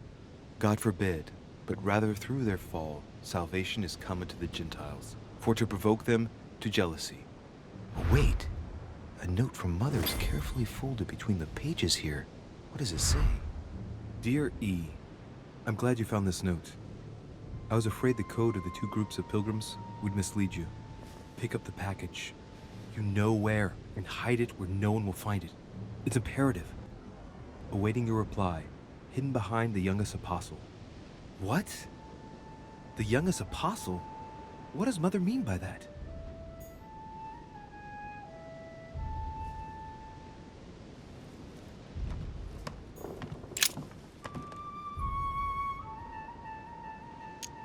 St. John is the only apostle painted in this gallery who hasn't got a beard. Hey, wait! That means it's him. He's the youngest apostle.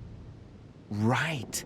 This painting is therefore associated with the answer which E had to give to my mother. Now, I just need to know how to recover the answer. The painting looks like it's been taken down recently. But wasn't my mother said that she would wait for an answer hidden behind the apostle? Ah, of course. There's something written behind the painting. On the 2nd day, the pilgrims will listen to the prophecy of the young apostle. They shall add 1 companion to their left and 3 to their right to complete their rank. What does it mean? They should add a companion to their left and 3 to their right to complete their ranks. I imagine it applies to their code, the one Mother set up with the pilgrims. What's this? A group of pilgrims who Paul was talking to, and now John is telling them prophecies?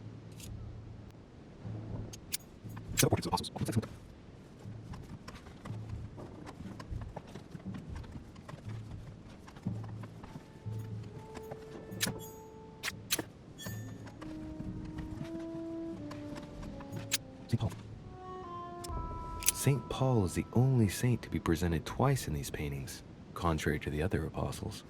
How come? This painting has been hanging here for a long time. A lot of dust is built up on it. Well, a finger has drawn a number in the thin layer of dust. I can read the number 4.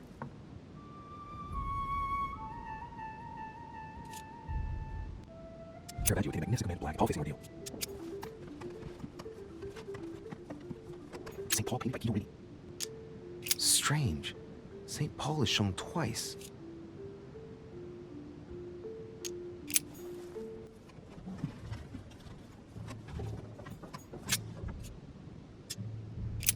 There's nothing worth noticing here.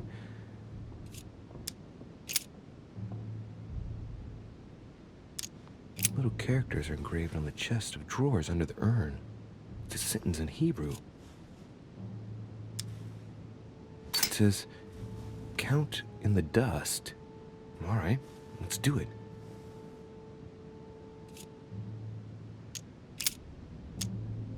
There are finger marks, deliberately drawn in the dust.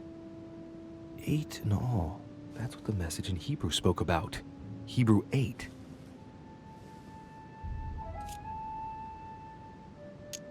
No, nothing of value here. It's too cumbersome for me to unhook here, but judging by the dust, it hasn't been moved for months, if not years.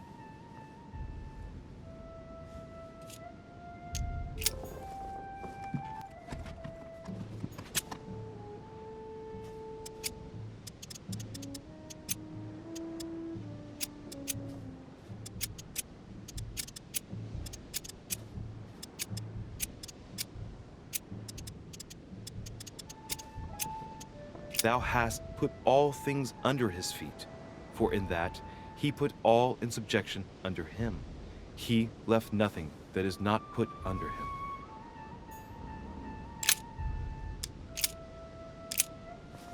But that which beareth thorns and briars is rejected, and is nigh unto cursing, whose end is to be burned. Here's a message. There are some complications. Indeed, the Prussian is insistent. What's happening at your end? Do you need help? If tonight is not possible, let's see tomorrow evening, in the South Room, where we reviewed the situation. When Paul understood that only the axe counted, he went back on his tracks. I await your confirmation to his left, in the company of the pilgrims that have joined him. Yeah, this last comment is about their code. I should find new pilgrims near Paul.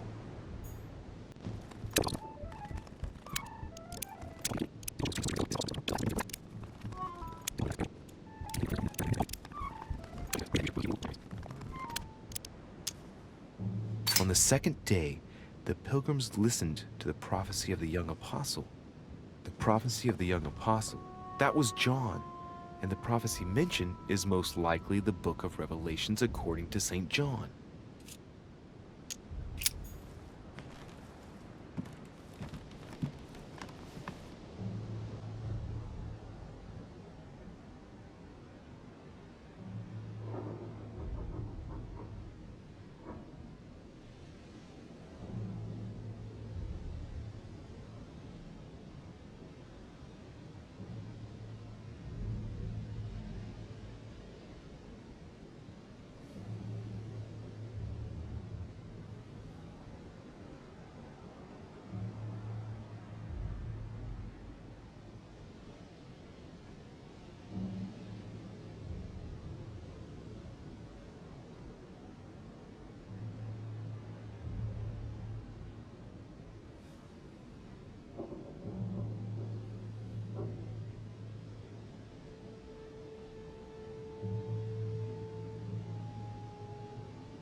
There's something else behind this painting. It says, half of each group will join the first city of Corinth. What the hell does that mean?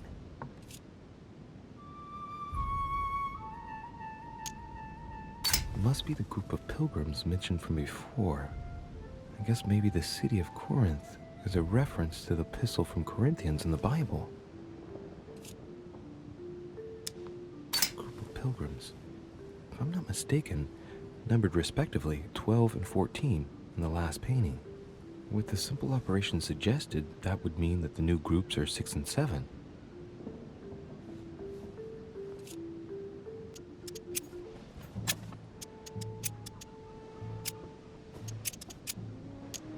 Now, therefore, there is utterly a fault among you, because ye go to law with one another.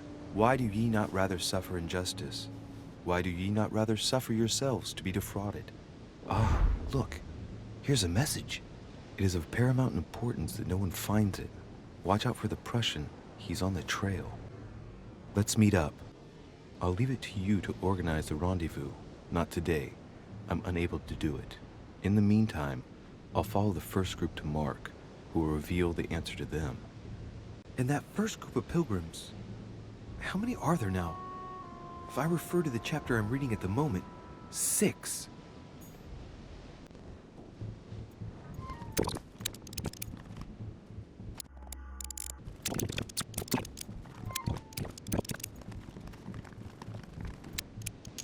A volume of the Gutenberg Bible. This book is incredibly precious. I believe this is the book my mother referred to when calling upon the Lord. This volume dates from the first edition of Gutenberg. It's the first book that was ever printed. The pages are covered in annotations in Latin, French, and Hebrew. Someone spent years studying this Bible.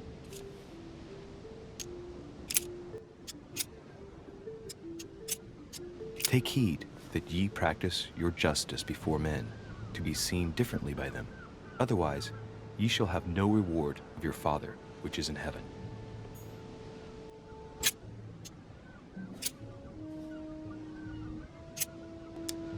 And I heard a voice in the midst of the 4 beasts say, A measure of wheat for a penny, and 3 measures of barley for a penny.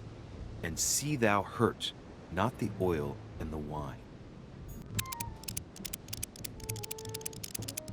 For you are bought with a price. Therefore, glorify God in your body and in your spirit, which are God's.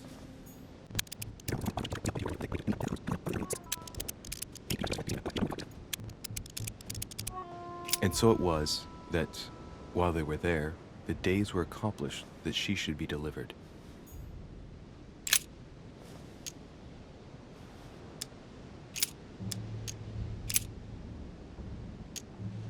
Then they suborned men, which said, We have heard him speak blasphemous words against Moses and against God.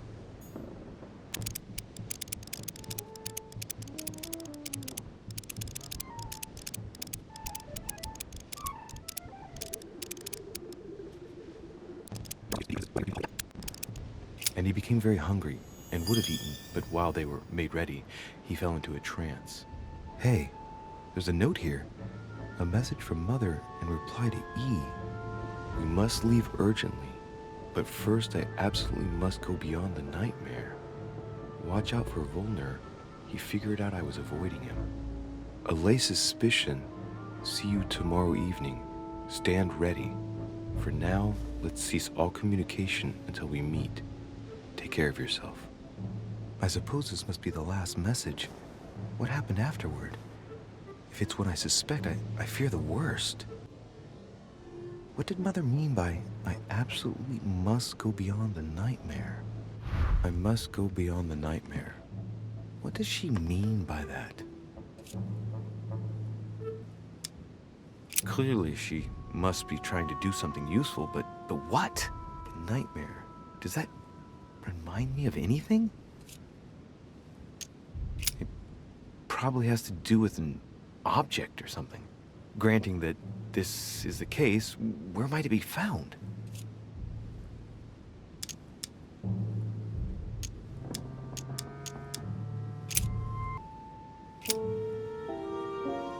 Yes, it's the painting that was behind Mortimer's study. Well, let's see if Mortimer has anything to hide behind his painting. Mortimer's getting his guests together.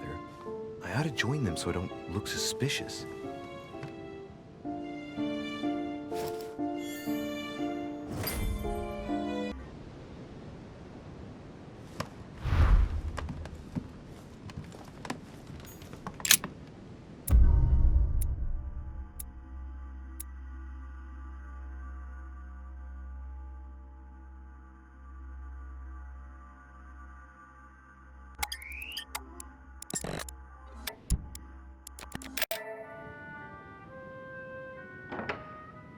It's time I went back and joined everyone in the small salon.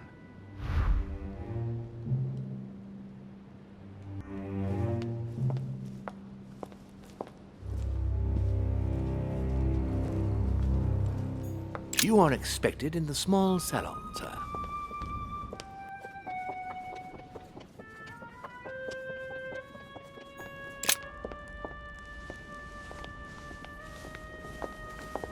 Emily, I must speak to you. What's the matter, Louis?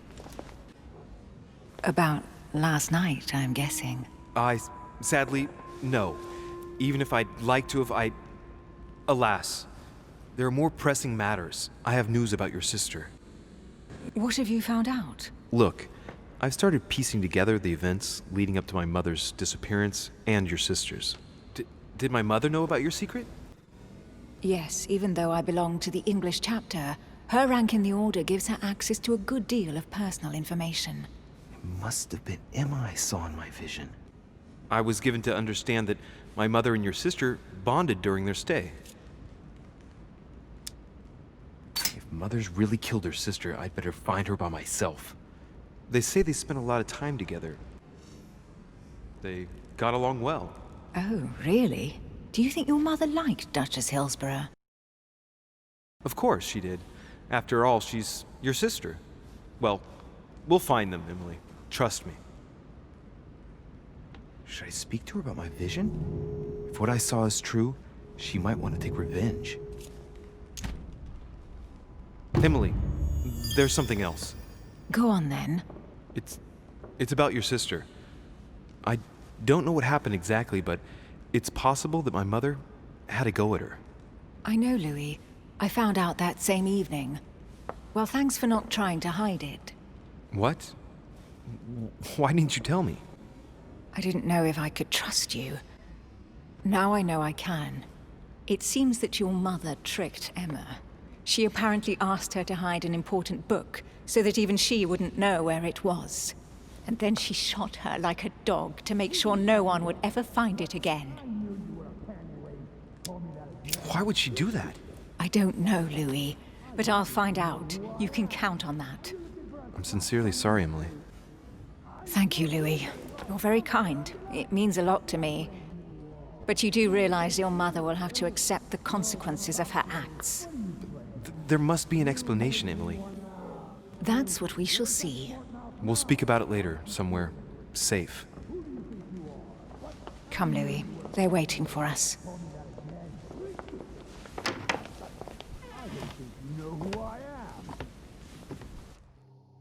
You will pay dearly, Peru.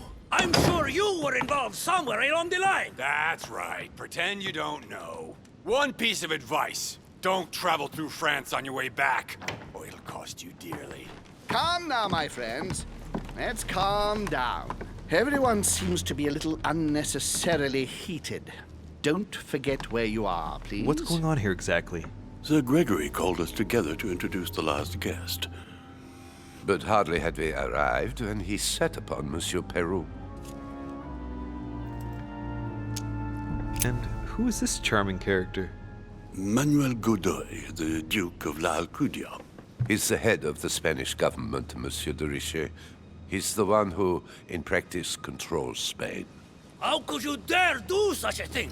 Dios mío, you are all out of your minds! Really, Duke Manuel? What made you kick up such a fuss? What? Have you not heard?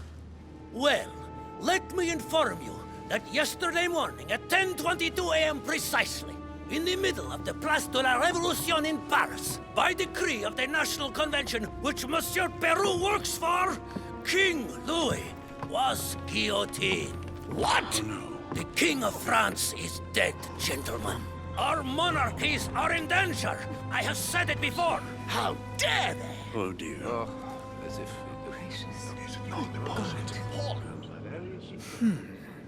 Friends, let us calm down. Don't pretend to be surprised. He got a fair trial. Ridiculous! Bastard! He was sentenced to death by 361 votes to 360. You beheaded a king for one vote! Is that your democracy? What an obnoxious act. Until this, anything was possible. This political coup will have grave consequences. France is lost. Gentlemen, please. Let us take a step back a moment. In the name of holiness. He was the highest representative of God in France, Emily. Gentlemen, Duchess, we're all among people of reputable company here. We should be able to manage the conflicts of our nations in a respectful and orderly manner. I fully agree with you, sir. But That's enough, sir. with whom do I have the pleasure of speaking? Louis Maras de Richet. Are you related to Sarah de Richet? Sarah is his mother, Duke. Gentlemen, this news affects us all, but I must ask you to remain calm. It's not the first time history has taken us by surprise. Let's ensure that our respective countries are allowed to respond appropriately to this news. Oh, rest assured. The response will not fall short, my friend. Good for you. Well, Your Grace, here I was preparing to introduce you as is proper, and you've beaten me to it. I'm delighted that we are all together at last. Our meeting will therefore be able to kick off shortly. I have just a few more little preparations to take care of before you all find out the reason for your presence here. In the meantime, I shall leave you to get to know one another. When you hear the bell, please proceed to the conclave room on my left, behind that door. I'll see you later.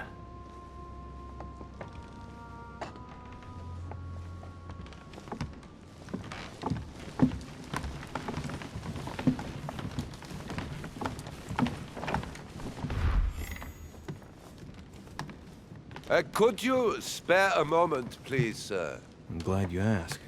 I want to talk to you, too. Of course. I heard about your mother's disappearance. He looks concerned. I don't know why, but I doubt it's from sympathy alone. Let's see what he wants from me. Any news of her? Have you found her, maybe?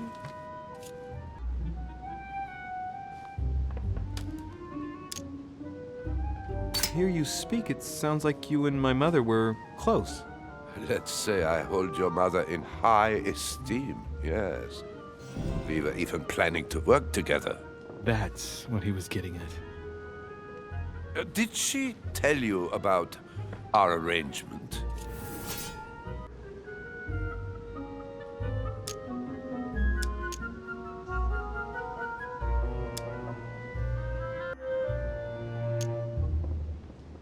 Absolutely, but I was hoping that you could tell me more about it. Well, she was planning to sell me a very old book. I will make no secret of the fact that I am passionate about the subject. And when Sarah spoke to me about it, her account literally had me enthralled. I can think of nothing else since. You might have come across some old books in her belongings, perhaps? As my mother's got so many old books, I'm afraid I won't be able to... Oh, it's easy. You can't mistake this one. It's an ancient grimoire, composed of 7 parts. Each one is closed under lock and key. It was made in such a way that if someone tried to tamper with it, the sheets would be permanently tarnished. If you find it, you mustn't tamper with it. You see? That's unusual. Unfortunately, that doesn't ring a bell. I'll look again, but I wouldn't get my hopes up. You seem very upset. Is it so important to you, this book?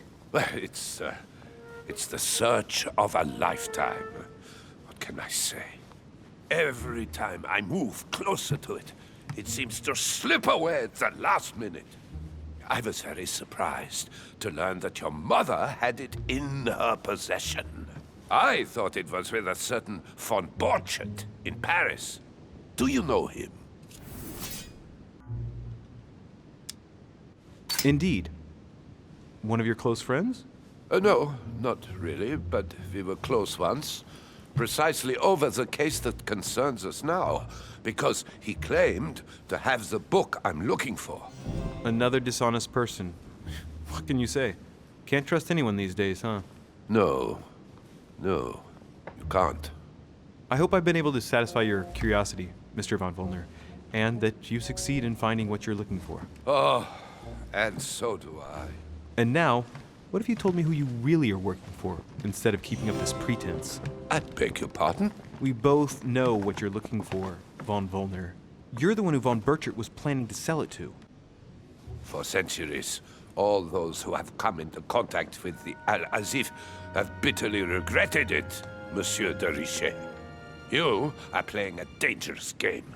Please know that I am working for someone who does not appreciate anyone poking around in his business. Let me guess. It's Sir Gregory. Correct. You ought to know then, he is not a man who likes to be duped. You are walking on thin ice, sir. You better go and check out the painting in Lord Mortimer's study.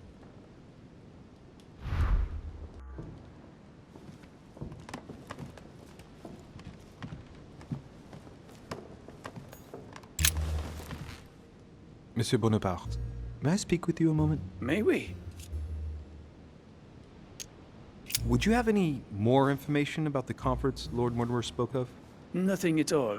Mortimer is very committed to secrecy when it comes to his conferences. But given the presence of Monsieur Peru and ourselves, I think it must concern France to some extent. Otherwise, I doubt he would have invited 3 Frenchmen to his table, huh? What do you think of Duke Godoy? Well, I'd rather not express any opinion of him. Why is that? His reputation is enough for me.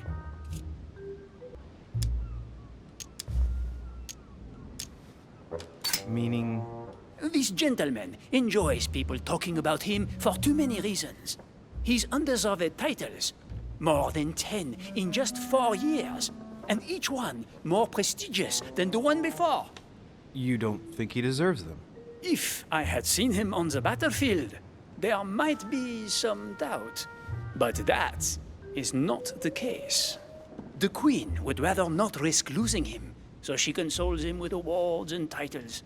So you don't have a very positive opinion? His coveting French Catalonia does not encourage me to have one. I understand your point of view.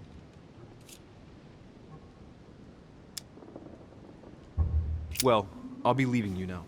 Shall we meet up again later? Wait, monsieur. Any news of your mother?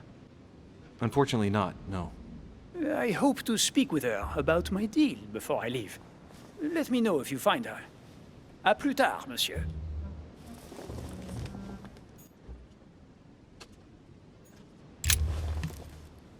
Monsieur Bonnet. What do you think? I'm sure that a soldier such as yourself is not interested in vulgar rumors. Quite right. If only this cursed gossip didn't come to stain the uniform he has the audacity to wear. Don't you find him worthy? But how could he be, monsieur? He never sets foot on the battlefield, too occupied with charming the Queen. Have you any idea of the number of titles that coward has won in just a few years? No, not really. 10! And that Don Juan spends the best part of his time under the Queen's skirts. The bugger must have some hidden talent, given all of the gifts she gives him. I understand your point of view. Well,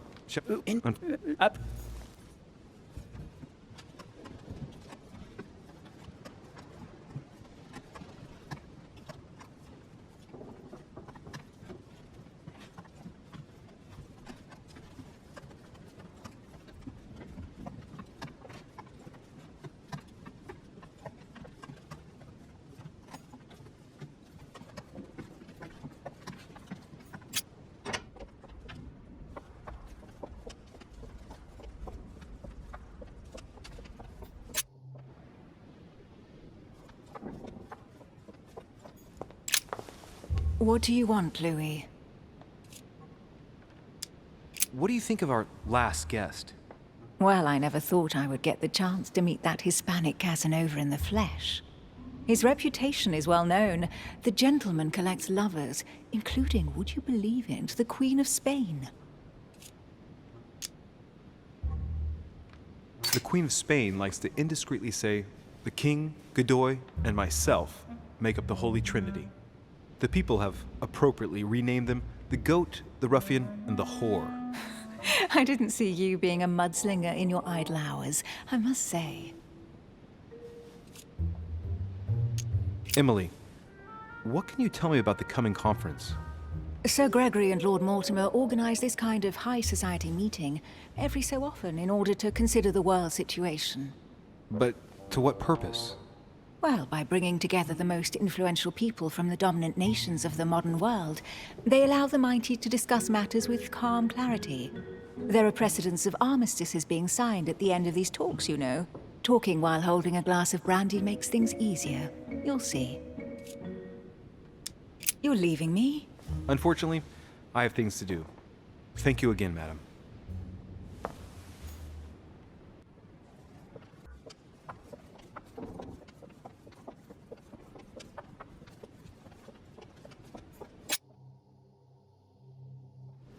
So, what did my mother mean by going beyond the nightmare?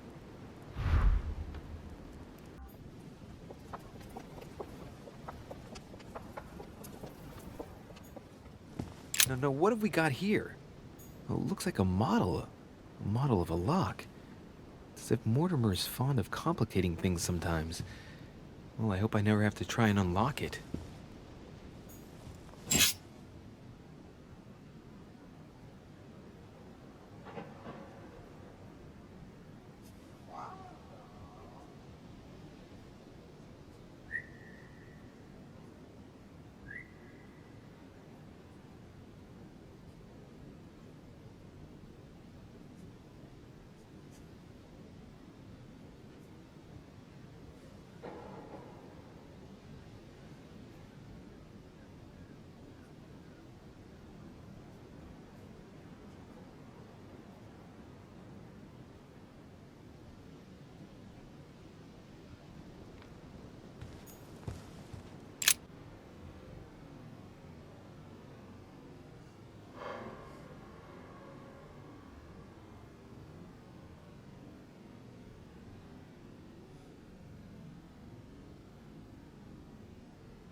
Let's take a closer look.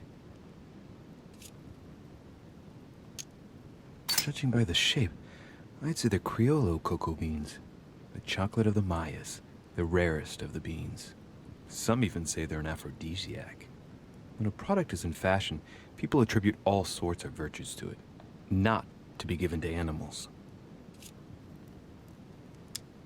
And these chocolates are probably a protocol gift.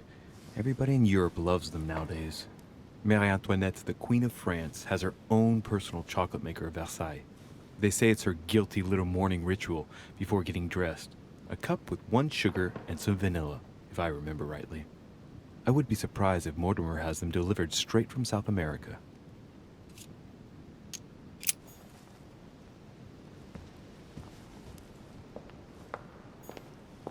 The nightmare painted by Fuseli in 1781.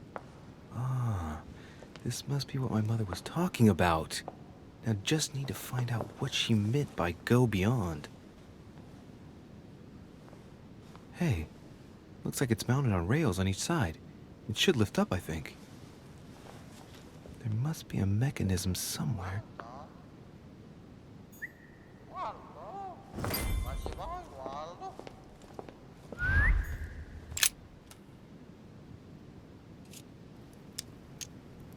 That's what you generally feed birds.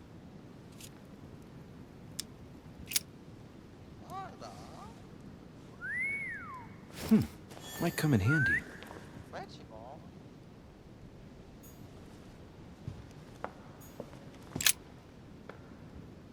Let's take a closer look. Dark chocolate beans. Very bitter. They're greatly prized in high society.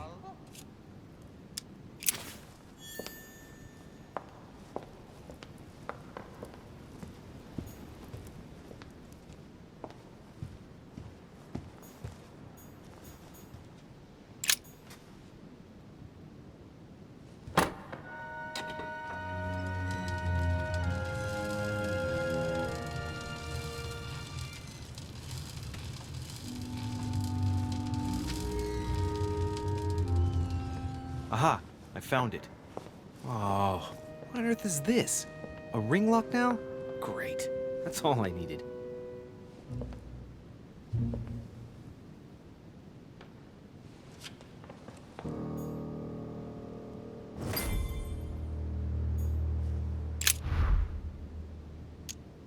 It's a complex mechanism. Looks like the third ring is a bit seized up. It gets stuck on number 9. Looks like there's a marker on number 1 on the second roller.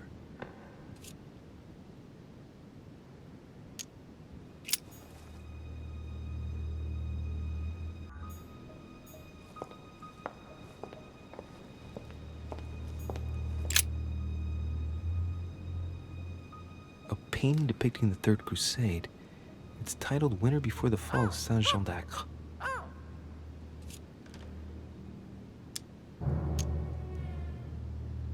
The Siege of Saint-Jean d'Acre was a major conflict during the Third Crusade. Richard the Lionheart and Philip Augustus fought to take the town back. It was the Crusaders' first operation to take back the Kingdom of Jerusalem.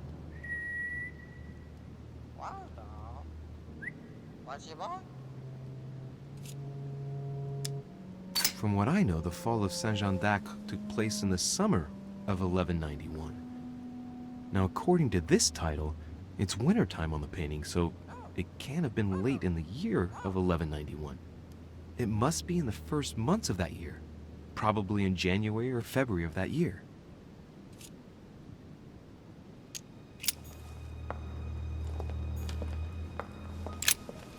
A myna bird.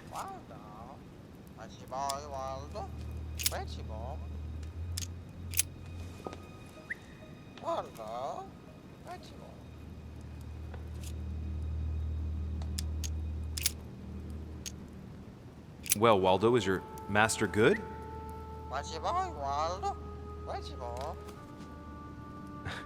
I don't really know what I was expecting. Tell me the door code. Here I am talking to a bird. Shame on me.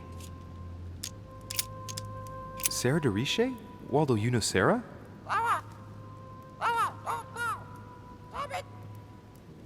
What? Repeat that, Waldo. Sarah? What about Sarah?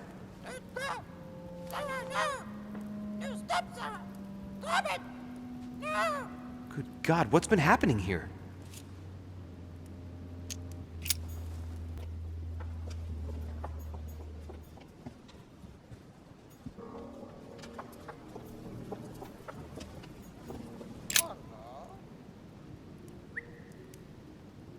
William Alexander Mortimer I, the 12th month of Anno Lucis, 5190. That's a funny date. The date's calculated in Anno Lucis. The 12th month is February? So that makes it February 1191.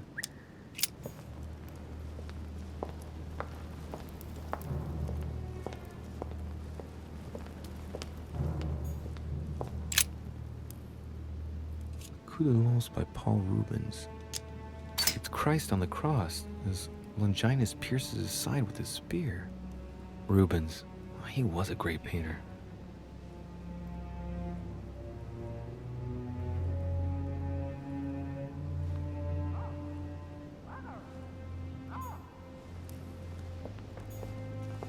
This painting isn't finished, and it looks like Mortimer probably did it.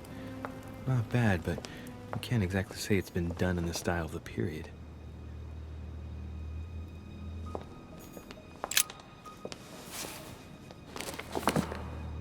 History of the First Crusades by Pierre Amédée de la Sarbe. Hey, the dates indicate AL, and it looks like 4,000 years have been added to our calendar. Oh, that counting system again.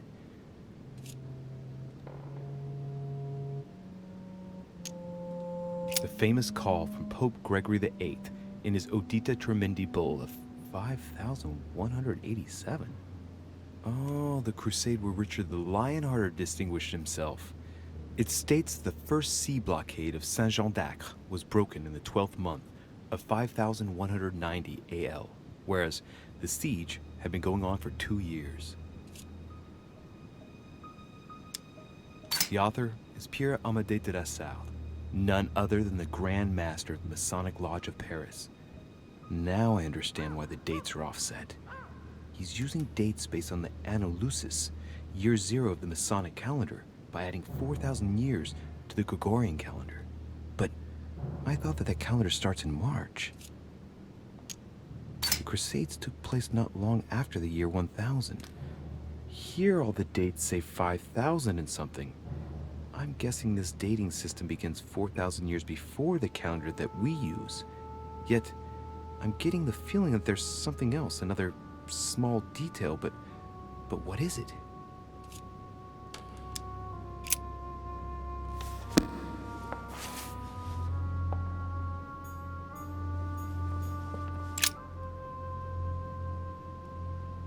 Hey, there are 2 dates on this painting.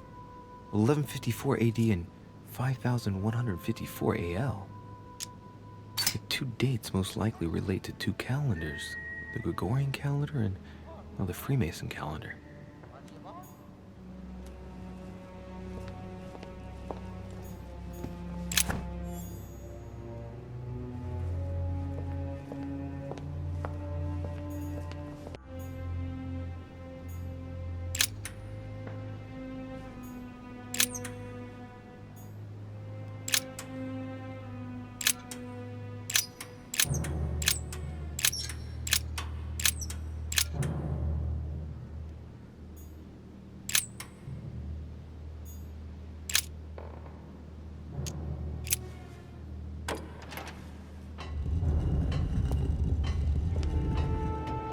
Open sesame.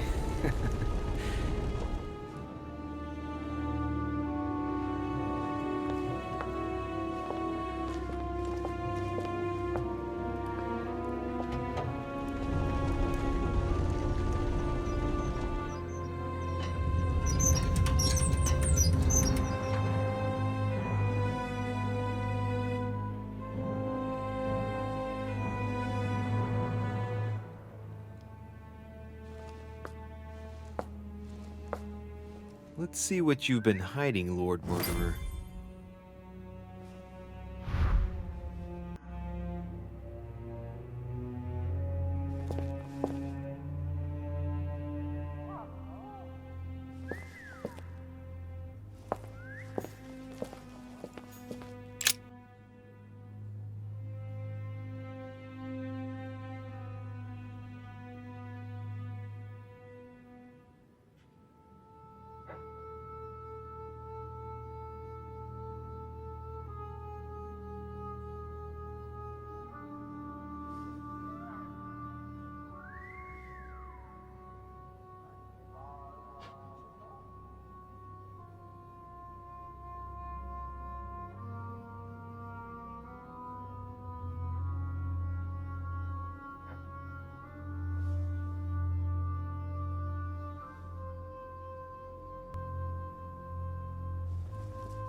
It shows the forces present in Africa.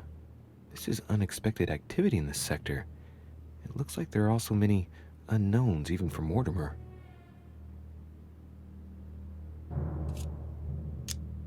Moreover, it shows a fair number of sea voyages being organized towards the American continent.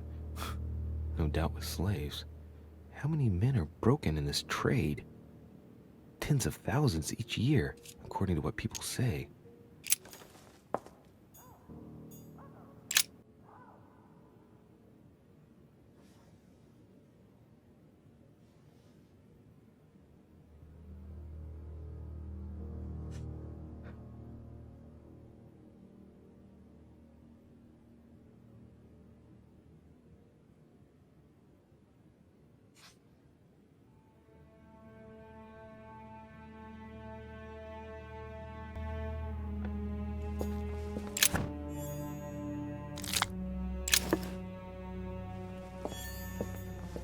Weakness of the Human Psyche by Guillaume Trimore.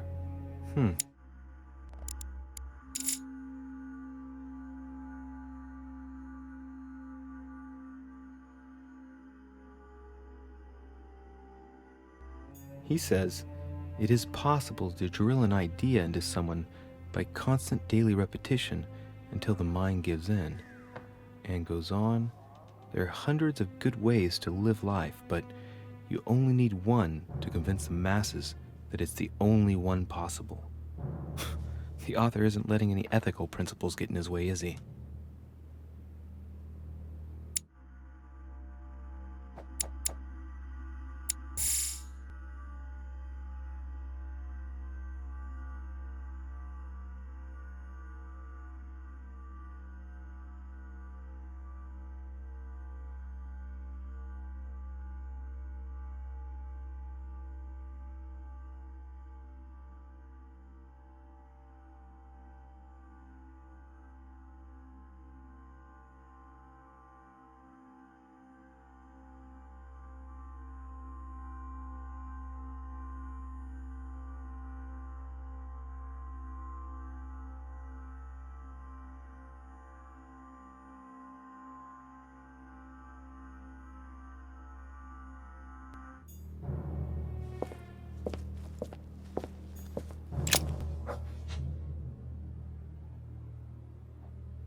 This shows the forces present in America. Some of those forces are pushing toward the west. On it, Mortimer's placed little feather symbols at different points, toward which the Spanish are headed. Could he be fueling Indian resistance to slow down Spain?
Shows the forces present in Europe.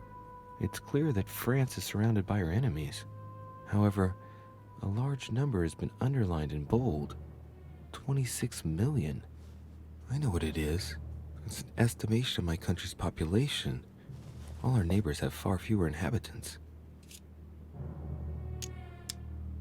It looks like a campaign is being prepared in France in favor of Italy. Could Mortimer have decided to finance a war?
locked.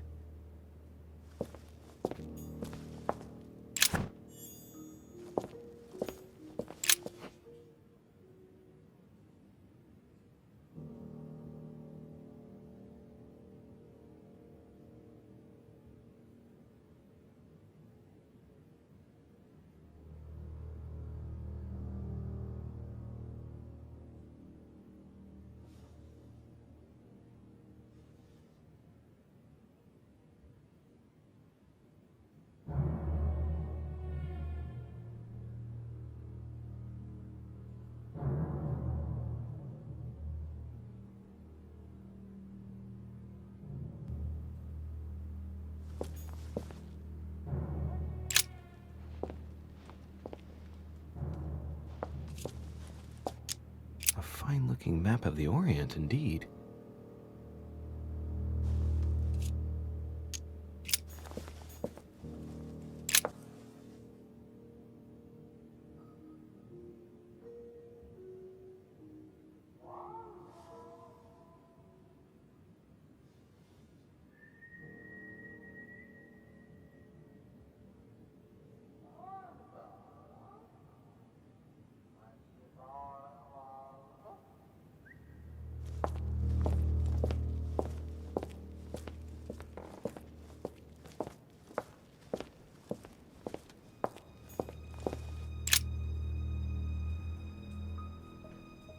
This is my mother's writing. I've picked up her trail. What is she up to? Obviously, she wants to lure Mortimer somewhere, but where? The only clue she's left for Mortimer is his stone sword. It must be intentional. It looks like a decorative sword, like from a statue, for example. And judging by the state of it, I'm guessing it's been left outside for a long time. I have absolutely got to find out where it came from.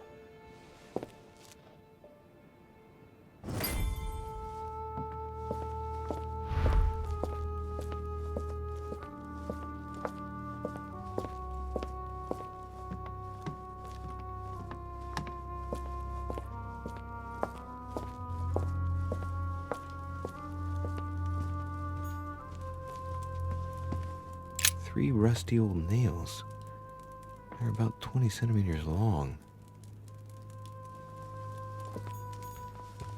Some goat skulls, chicken legs. Now we all know what that's for. I'm a little surprised at Mortimer.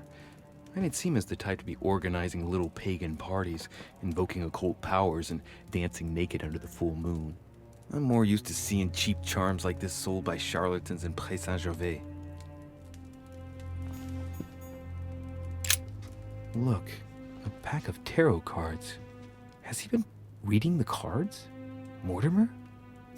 That would surprise me. It is a typical draw in a line that answers a specific question.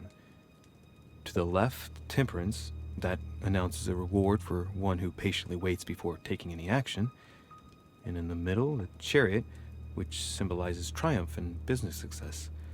To the right, the Emperor evokes a future full of power and stability.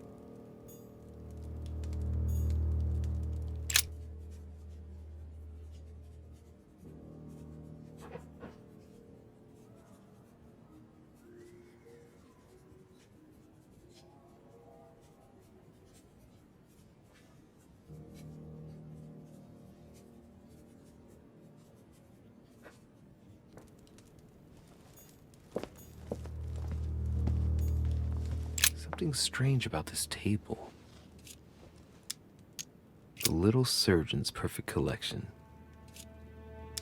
What kind of experiments does Mortimer carry out here? It's a dissection table.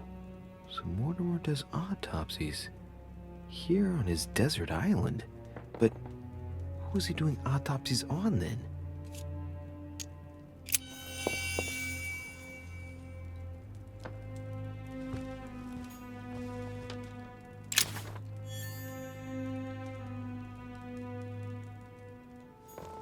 Preservation using formaldehyde. Just as disgusting as ever.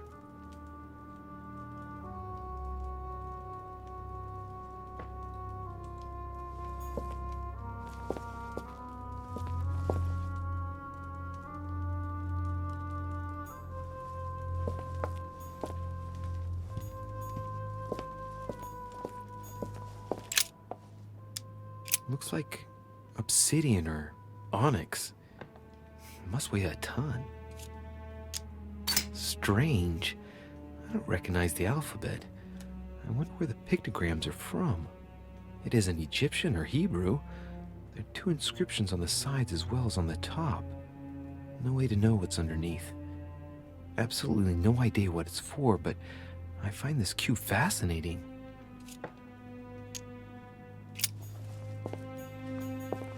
These are feathers. Pigeon, probably. A skeleton by the name of Gustav, if the plaque on the plinth is anything to go by. Mortimer's given a name to his anatomy skeleton. That's morbid. Oh, his right hand is missing.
That must be for writing the homing pigeon messages. An iron mask. I wonder who it's for.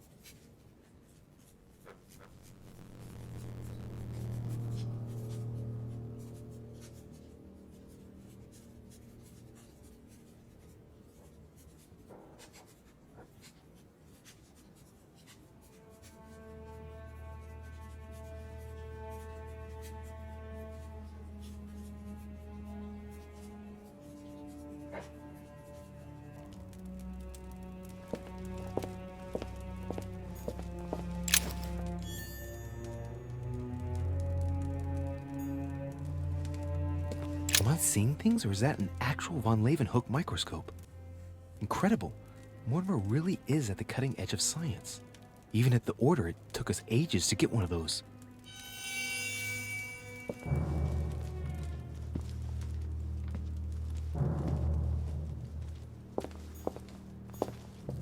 A chest with a motif representing the alchemical symbol of fire.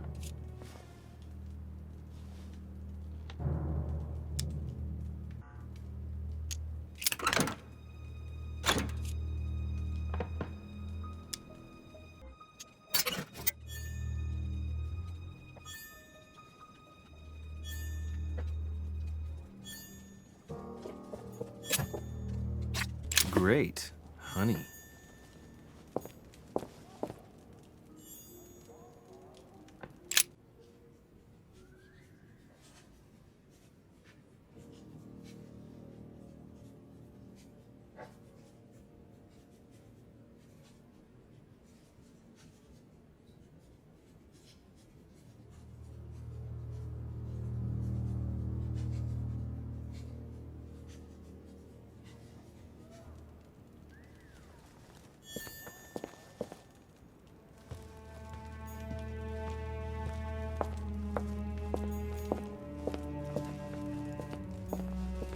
A table of alchemical elements. So, Lord Mortimer also studies alchemy?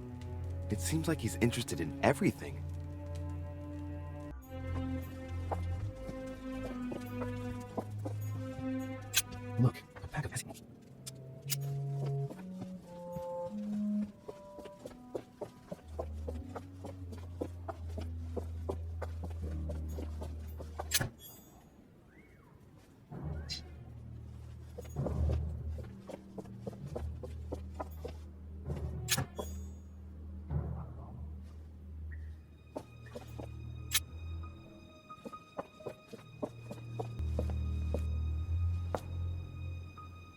Oh, shit. How am I gonna get out of here now?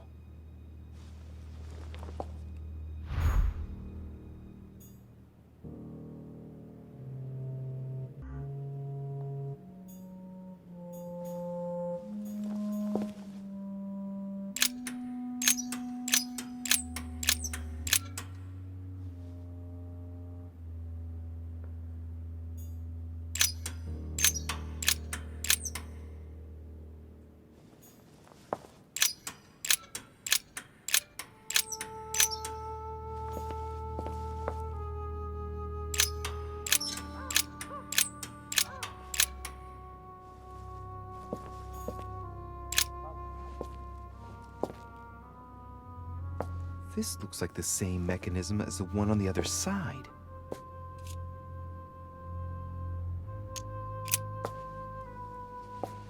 Looks like the same as the one on the other side.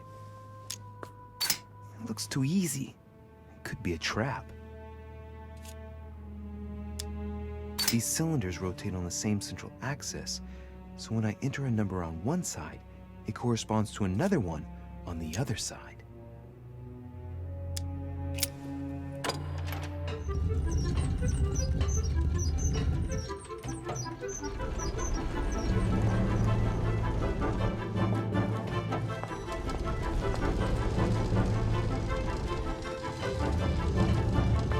Well, I better not dwell on it then.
This note is about a meeting with Lord Mortimer. There's no about it. Alright, I need to find out where the sword that came with it's from in order to find Mother. You're joking, I hope. Don't tell me you've done that. Really? How do you expect me to guess? Oh, for God's sake, just ask them. We must absolutely inform Sir Gregory. How long has he been trying to collect all the spears? I must have brought him the first one 20-odd years ago. Do you know if he has managed to get the original? Well, in any case, he's got all the ones we had at the Vatican. He made me replace them with copies. But I don't understand your reaction. I'm sure it is nothing serious. Aha. I can see very well you do not understand. You have done nothing less than sign our death warrants, and still you don't understand. Someone is listening. What? Monsieur de Richet, why not join us rather than find yourself eavesdropping? I didn't want to interrupt you. I'm sorry. Of course you didn't. So, my son, what can we do for you? I didn't mean to spy on you, but you caught my attention. Please excuse me if I interrupt, gentlemen. I didn't want to disturb you. Please, carry on. Your Eminence, you were talking about the Holy Spear, if I remember correctly. The one that killed Christ on the cross. Is that right? Indeed, Louis. I was just telling Mr. von Wallner about the Lord Mortimer's keen interest in the relic. He's been collecting them for years in the hope that he'll find the real one. Enough! Please leave us, monsieur. His Eminence and I wish to finish our discussion alone.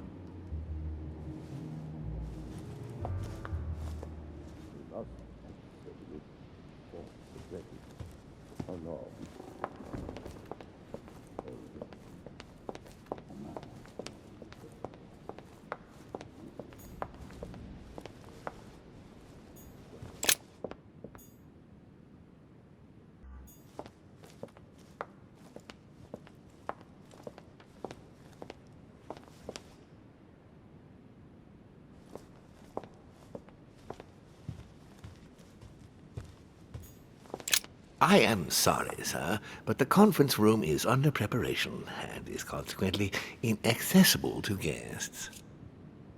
Could you perhaps help me? What can I do for you, sir? Where did this sword come from? From the garden, sir. That sword belongs to one of the statues in the garden. Thank you very much. Don't mention it, sir.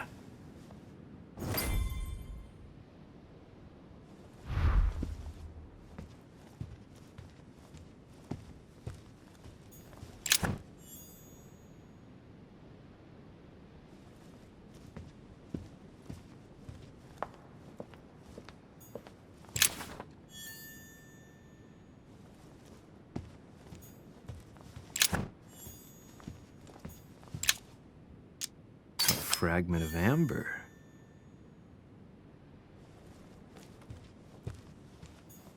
There's the alchemical symbol of the earth on the lid.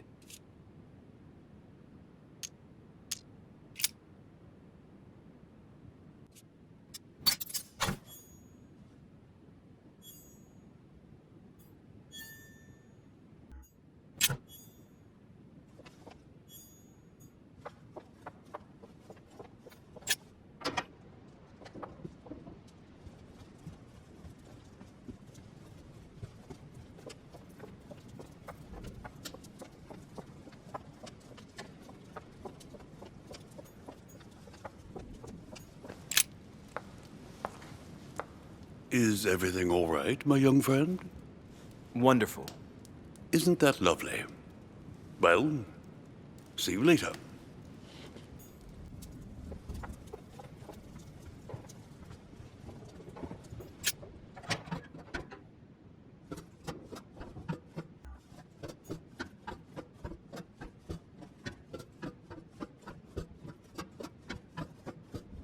Lectures. I know my brothers. Mother expressly forbade me from reading it.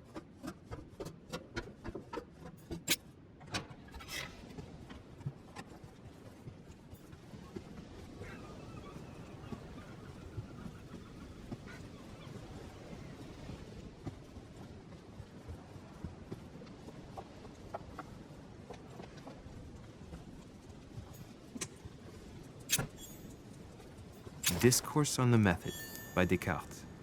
This book changed the way I looked at the world. Circe preparing wine. What better trap for Ulysses?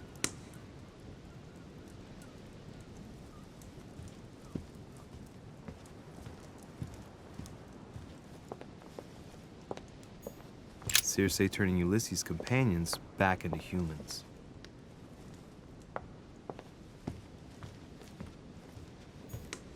Ulysses and Circe at the table. If I were you, Ulysses, I wouldn't drink the wine.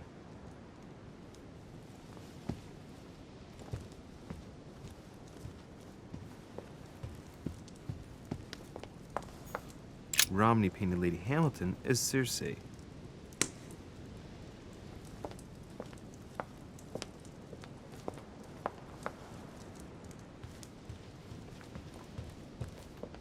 This painting has caused some debate.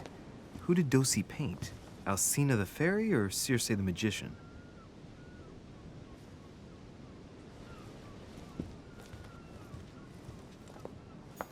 A swine in a salon?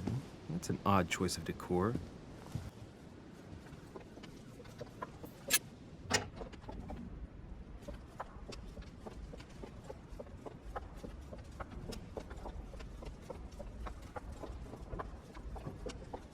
Lord Mortimer certainly has a taste for staging rooms.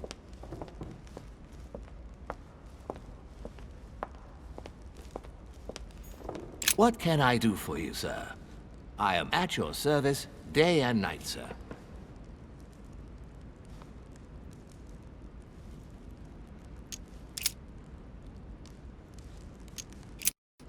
What is outside? Lord Mort, if sir would like to walk along the wharves, he has only... If he would like to walk in the interior gardens of the manor, I would advise sir to pass through the portrait gallery.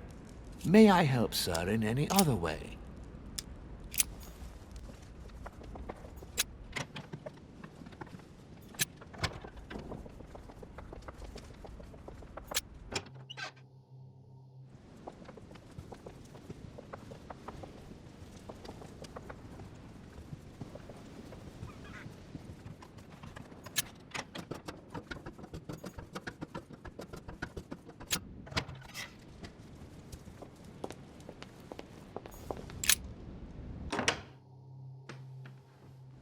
sword probably came from this garden, but what could it have been used for?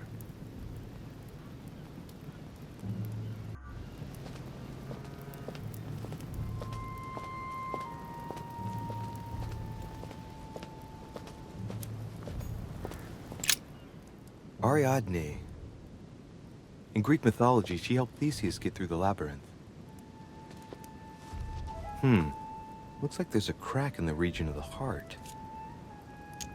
I guide the sword that will kill the monster. If I recall the Iliad, Ariadne is none other than the daughter of Minos and Pasiphae.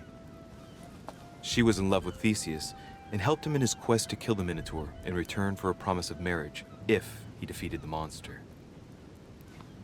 She gave him a reel of thread so that he could find his way back through the labyrinth, which was famous for being unsolvable.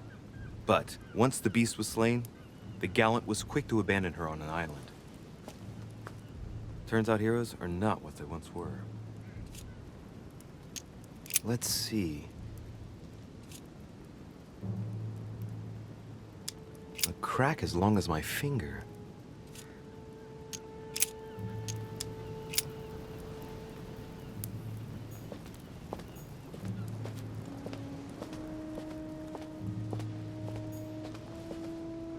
Well, Monsieur de Richet, what brings you here?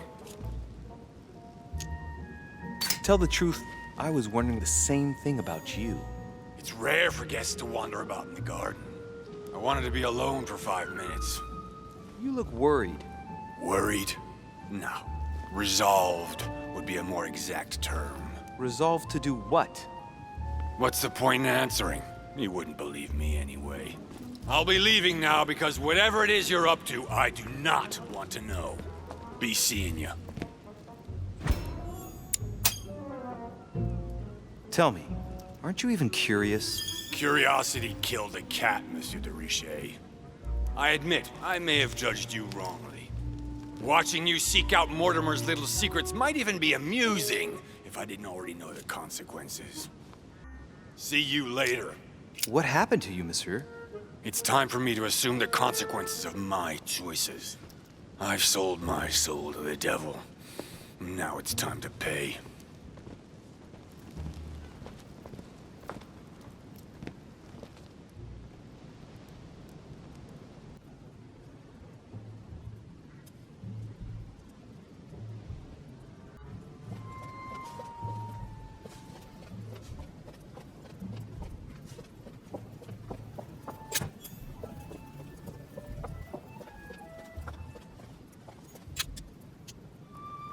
Golden elixir.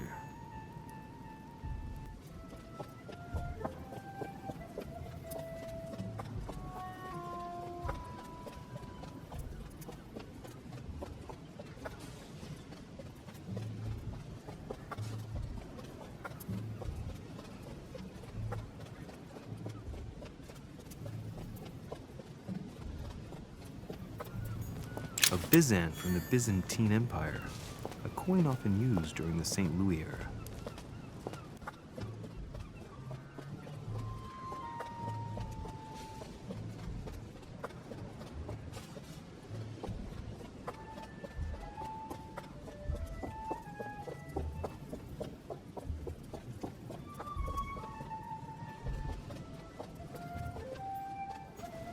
Daedalus. He's the architect of the labyrinth. And if I'm not mistaken, he's also the father of Icarus.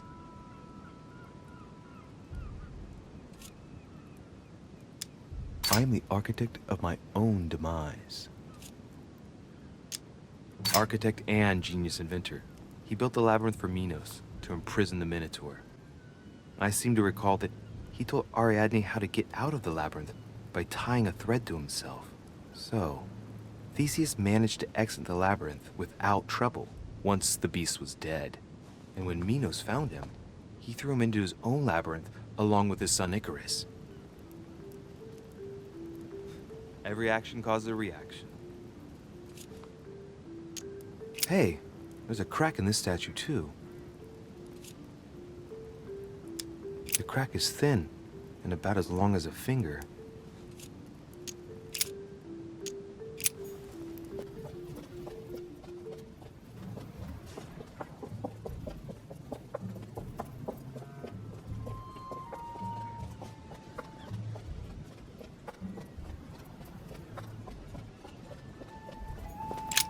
Theseus, son of Aegeus. He's the one who slayed the Minotaur. Wrongly positioned, I am the blind hero. I wasn't expecting an inscription like that. I seem to recall he took the decision to confront the Minotaur. He killed the beast, but if it weren't for Ariadne's help, he would have been trapped in that labyrinth forever. In short, yet another hero who wasn't the sharpest knife in the drawer. Okay, I'm probably being a bit harsh. I mean, we do owe him the foundations of Athens. In other words, the Republic.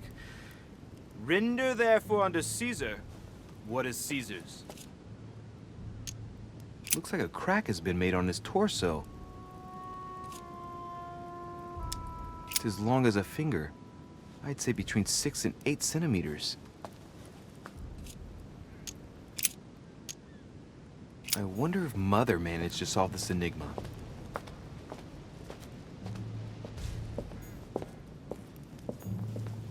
Minos, son of Zeus and Europa.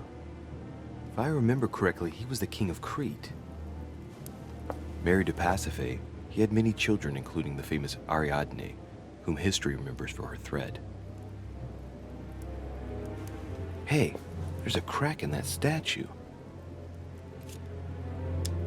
His gesture sealed his fate. In mythology, King Minos was known as a wise and just king, despite the fact that he deceived Poseidon.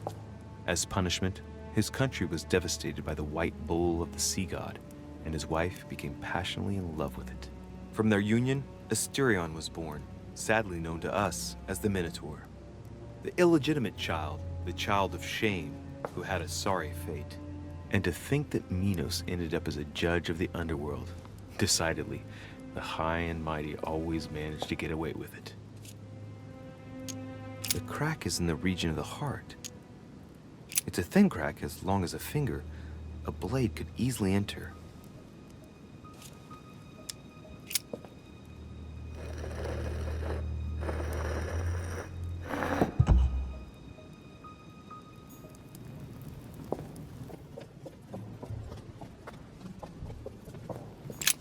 Asterion. It is rare to see him like this. In general, he's represented with the head of a bull, with the features of the Minotaur. The famous son of Minos and Pasiphae. I am the cursed child. Asterion was a son of Pasiphae and Minos, or rather the result of a curse put on Minos. Minos was punished for betraying Poseidon. Of course, as strangely it often happens, it wasn't he who was punished, it was his wife. She had to mate with a bull, no less. From that union, Asterion was born, who everyone knows as the famous Minotaur. Rejected by Minos, he was shut up in the labyrinth so he could never leave. And, as if that wasn't bad enough, he died by the hand of a hero desperate to restore his reputation. Technically, Asterion is the victim of the story because he's described as a child cast out from birth. Born from an extramarital union because of the errors of his father, he was treated as an outcast all his life. And he died as innocently as he was born. A tragic story, as the Greeks knew how to do so well. This statue has a crack in it. The crack is thin and about as long as a finger. I should be able to thrust in my sword. Let's go.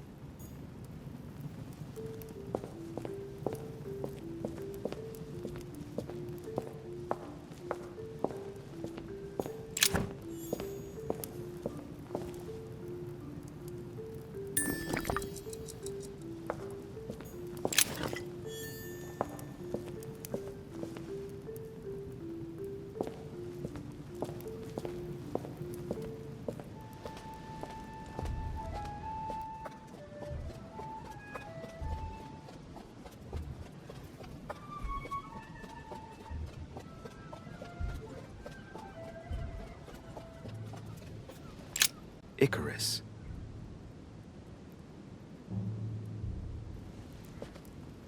The son of Daedalus and Nocrate. Impossible to mistake him with those wings. After flying too close to the sun, they came unstuck and he fell to his death. Pity.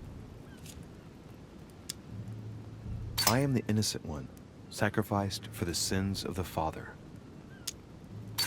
If I remember rightly, Icarus was the son of Daedalus. He found himself confined to the labyrinth with his father after his father betrayed Minos. And his father's plan to escape from the labyrinth wasn't any more successful. Man, that kid was jinxed. Hey, there's no crack here. Well, let's keep going.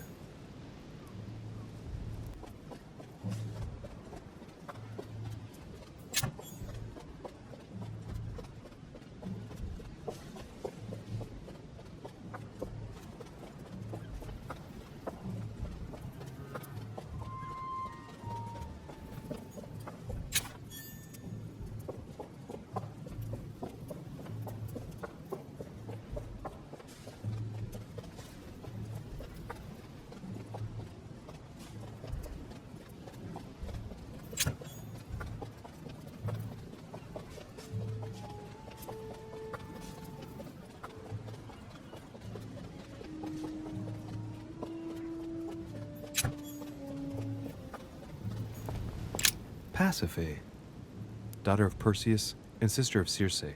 She married Minos and became the queen of Crete. Deliverance alone suffices not to wash away my humiliation. I seem to recall that her fate was not something you'd want. She was punished for the sins of her husband.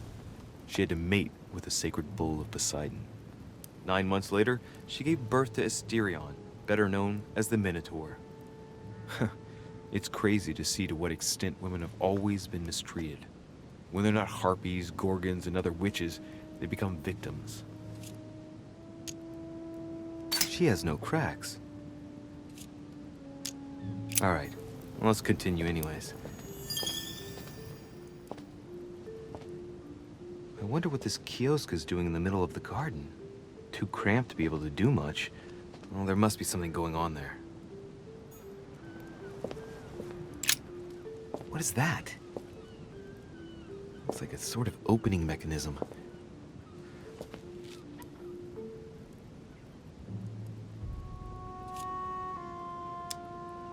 Knowing Mortimer, I bet it's booby-trapped.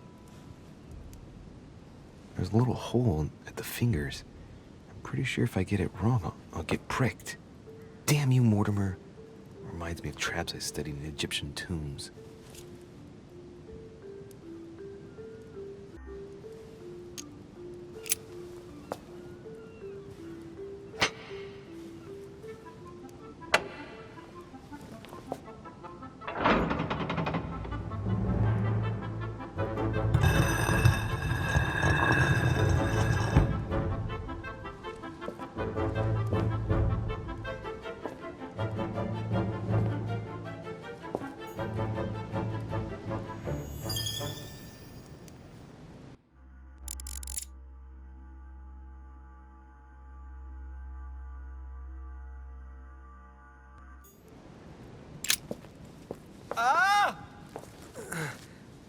Whoa.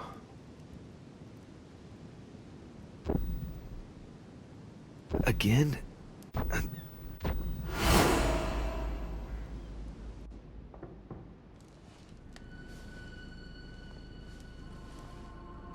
You can't be serious, Manuel. You know that's not going to happen. You must leave me alone now. I have agreed to everything. Even to... Agreed? I wasn't aware you had a choice. What's going on here? What now? What else must I do to win back my freedom? Obey me. Now get out!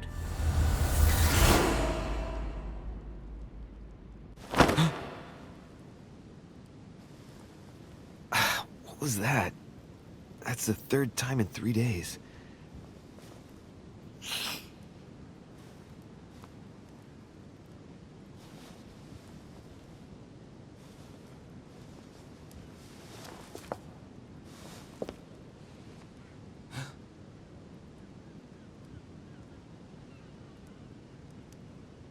Let's see if you're in there, Mother.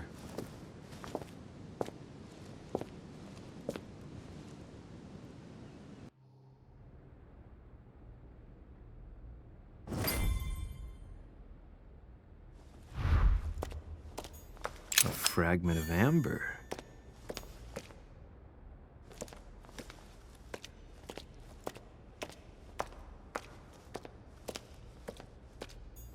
Bandages? Someone's been patching themselves up.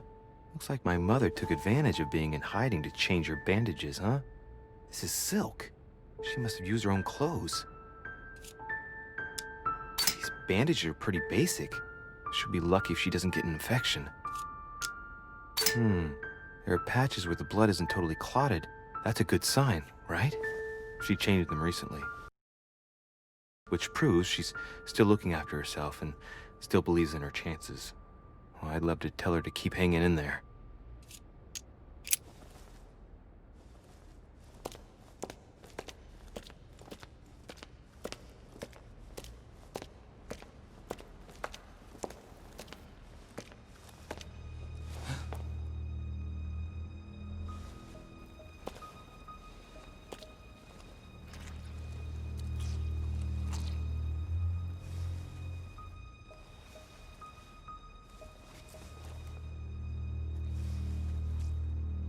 Damn it, Mother.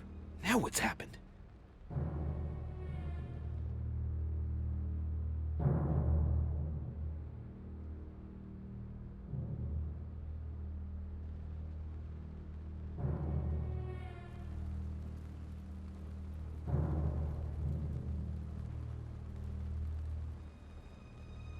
Don't move! Wait, I'm not armed. Who are you? Good God, Mother, what have you— Tell me who you are!